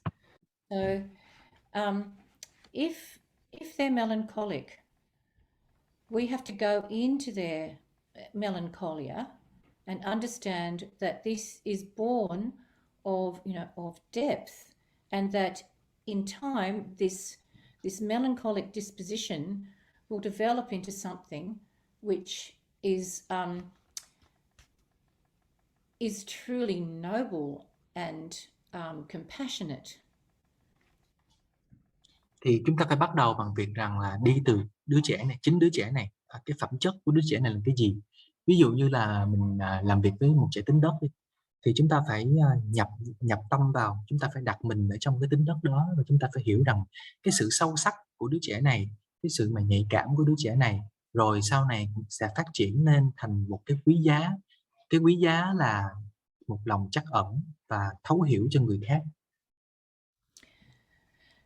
So we can help this melancholic temperament by giving the children, particularly as they're getting older, we can give them wonderful examples of characters in stories and biographies of people that have gone through suffering and have been able to transform themselves and become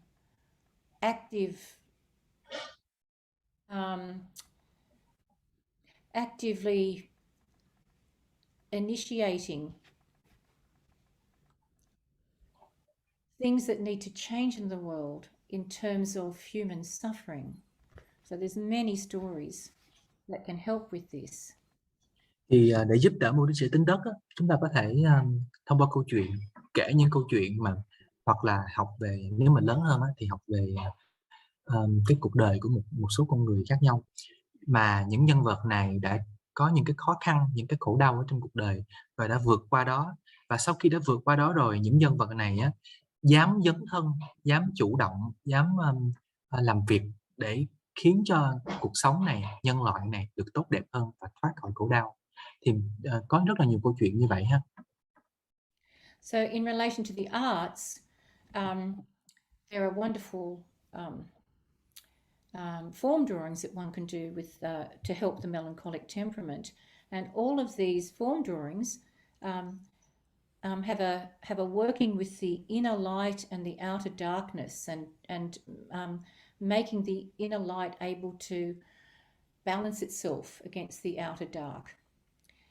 So even in terms of subjects for painting, we can think about a melancholic child will not be interested in just painting butterflies.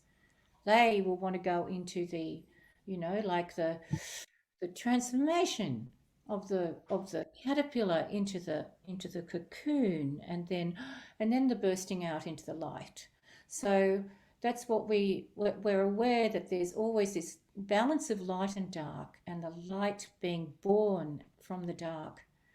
Same musically, rich, strong, deep musical themes work well for the melancholic.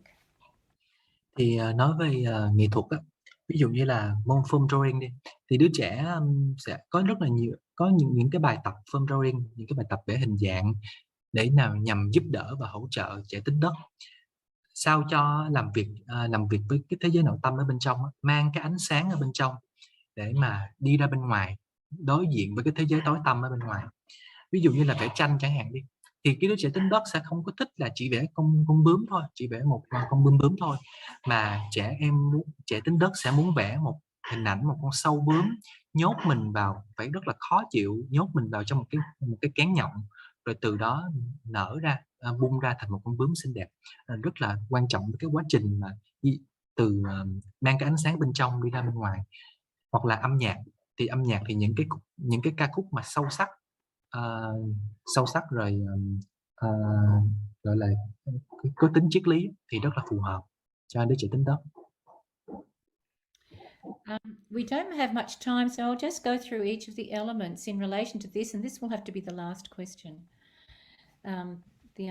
So just another practical way that we can work with the phlegmatic is Rudolf Steiner says it's good for them to become bored, to be given things that they will become bored with. So, like winding the wool again, and arranging the chalks, cleaning the tables outside. So that's good, because it means that by giving themselves the opportunity to become bored with something, then they'll want to change. They'll want to break out of that. They'll go, no, I actually don't want to be so comfortable all the time. I want to try something new. Steiner nói về cái lời khuyên khi mà làm việc với trẻ tính nước á, thì chúng ta hãy giao những cái việc mà khiến cho trẻ phát chán lên. Trẻ tính nước chán lắm, rất là chán. Ví dụ như là xếp phấn giùm cho thầy, hay là làm việc sắp xếp đồ đạc ở trong lớp, hay đi ra ngoài tưới cây gì, làm cái gì đó mà lặp đi lặp lại, ngày nào cũng làm hết, mặc dù là sẽ làm cho trẻ phát chán, nhưng mà cái đó rất là tốt. Bởi vì trong cái quá trình đó, trẻ sẽ nhận ra rằng là con không muốn là ngày nào cũng phải làm cái này, con chán lắm rồi, con muốn làm chuyện khác, thì sẽ bứt cái đứa trẻ ra khỏi cái tâm thế là muốn lặp đi lặp lại để mà có thể thử cái chuyện mới. And this is the same with yourself. You can do the same thing to yourself with self-education. Cái này là áp dụng cho bản thân mình cũng được đó nha. Now we'll quickly look at the sanguine. So the sanguine goes quickly from one thing to another, and Steiner says that's fine. Just, they give them so many things that they don't need to have a deep interest in. And in a way, this becomes homeopathic, because then they can overcome their sanguinity by wanting to find things that they can have a deeper interest for. So they get sick of having too many quick little interests, and then they want to develop something that they have a stronger attachment to. Đối với những đứa trẻ tính khí thì chúng ta có thể giao, các bạn này rất là thích làm rất là nhiều hoạt động khác nhau, ngắn thôi, không có làm nhiều, nhưng mà làm rất là nhiều hoạt động khác nhau với nhiều cái sự hứng thú khác nhau, thì chúng ta cho càng nhiều việc càng tốt, để trong cái quá trình mà trẻ nó phải chuyển từ việc này sang việc kia mà không có cái sự sâu sắc, thì nó là một cái hình thức tự chữa lành, để việc đứa trẻ này sẽ tìm ra được, trong lúc mà thấy là cái việc nào mình làm cũng dang dở và nông cạn, sẽ tìm ra được cái việc mà trẻ thật sự thích, thật sự muốn dấn thân vào, thật sự muốn đầu tư vào. And then the last thing, in relation to the choleric, Rudolf Steiner says they need to have lots of goals that they can achieve easily without struggle, because it's this confrontational aspect of the choleric which they have to overcome. So let them be busy, let them do lots of things, but let them be busy in a way that they're not normally busy. Let them do things that are easy for them, and many things. So keep them busy, and then they'll want to do the focused, strong work after they've got through that. So it's the opposite of what you think. It's homeopathy. Thì cái này nó giống như là cái sự lấy đọc chị đọc vậy đó mọi người, nãy giờ không dịch được chữ đó. Như trẻ tính lửa đi thì sẽ cho các bạn rất là nhiều những cái mục tiêu, nhưng mà mục tiêu này dễ làm thôi, không có quá khó làm á. Các bạn rất là muốn thực hiện nhiều mục tiêu đúng không, thì cứ cho các bạn nhiều mục tiêu mà dễ làm. Thì trong cái quá trình các bạn thực hiện hoàn thành thì có một cái gì đó ở trong các bạn sẽ nói rằng là con muốn bỏ thời gian ra làm một cái gì đó mà nó bền bỉ, nó lâu dài và nó sâu sắc hơn. So I think we have to finish now because I have some other, it's time and I have another appointment. But I feel that we could only cover a little bit. Thank you so much for your patient translation, Sung. That was wonderful. Xin cảm ơn mọi người ạ. Bây giờ thì chúng ta phải kết thúc buổi ngày hôm nay thôi. Xin nhường lại cho ban tổ chức ạ. Dạ, rất cảm ơn cô đã chia sẻ rất là nhiều cái khía cạnh liên quan đến 4 tính khí, và cảm ơn thầy Sang đã truyền tải rất là đầy đủ và chi tiết những cái gì cô đã trao gửi. Thay mặt cho ban tổ chức thì trước khi chúng ta cùng nhau đọc verse để chia tay thì xin gửi đến cô một cái món quà, cũng là cây nhà lá vườn thôi. Và mong rằng món quà này sẽ cùng giúp cho cô và chúng ta sẽ có một cái ngày chủ nhật tốt đẹp ạ. Liz, the organizer of Leaf School want to give you a present. Mình spotlight thầy Hùng lên giùm Phương với.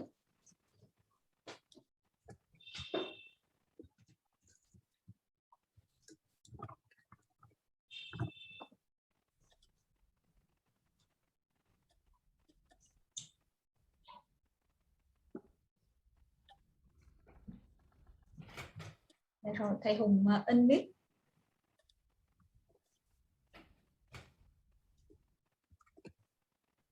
Thầy Hùng mở tiếng lên ạ.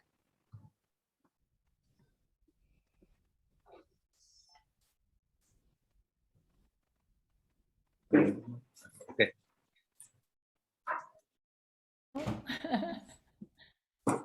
Xin cảm ơn tất cả mọi người.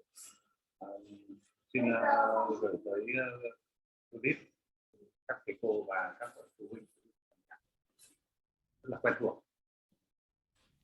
Đặc biệt là gọi là bài làm chân lý đã xa. Nhờ cái Sang thì tôi dùng này. Mình biết cái tên tiếng Anh cái bài này nó là gì? Dàn thiên lý đã xa đúng không mà thầy Hùng? Đúng rồi, dạ. Yeah. Liz, so he gonna play a Scarborough Fair for you. Oh, beautiful.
Thank you.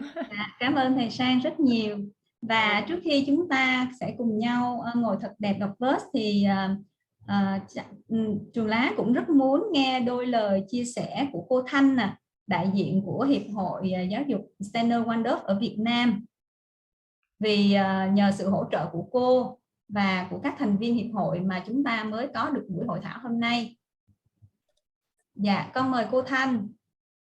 So Liz, I'm gonna have a speech a little bit, and then we have a verse, and then we end. Cô ơi, cô mở mic lên cô ơi. Cô mở mic lên cô ơi.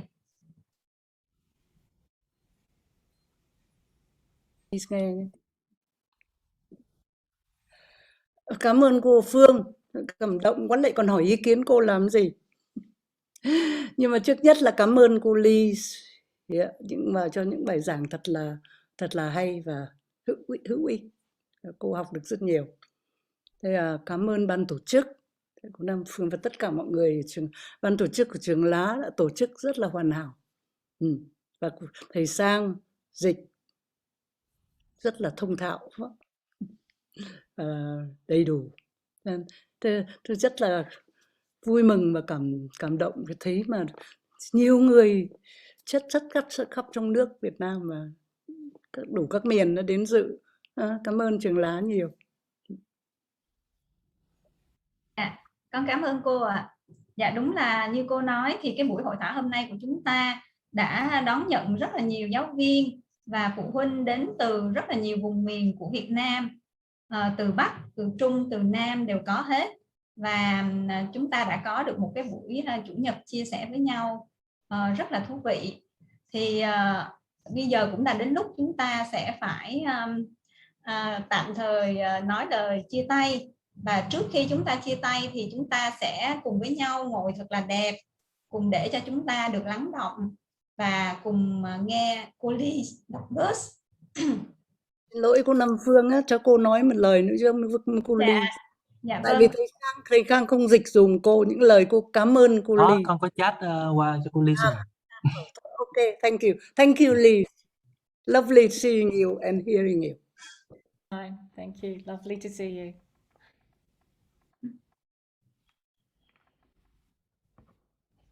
So you're gonna start a verse, Liz? Yes. O spiritual worlds, send insight and strength to fulfill deeds for the good path of world destiny. Inspire my intuition, invigorate my imagination for work in the world in your service.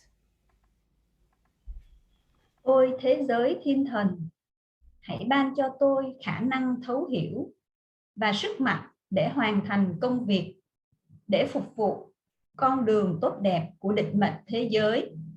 Hãy làm hứng khởi trực giác, tiếp sinh lực cho trí tưởng tượng của tôi, để giúp tôi làm việc trên đời, phục vụ cho người.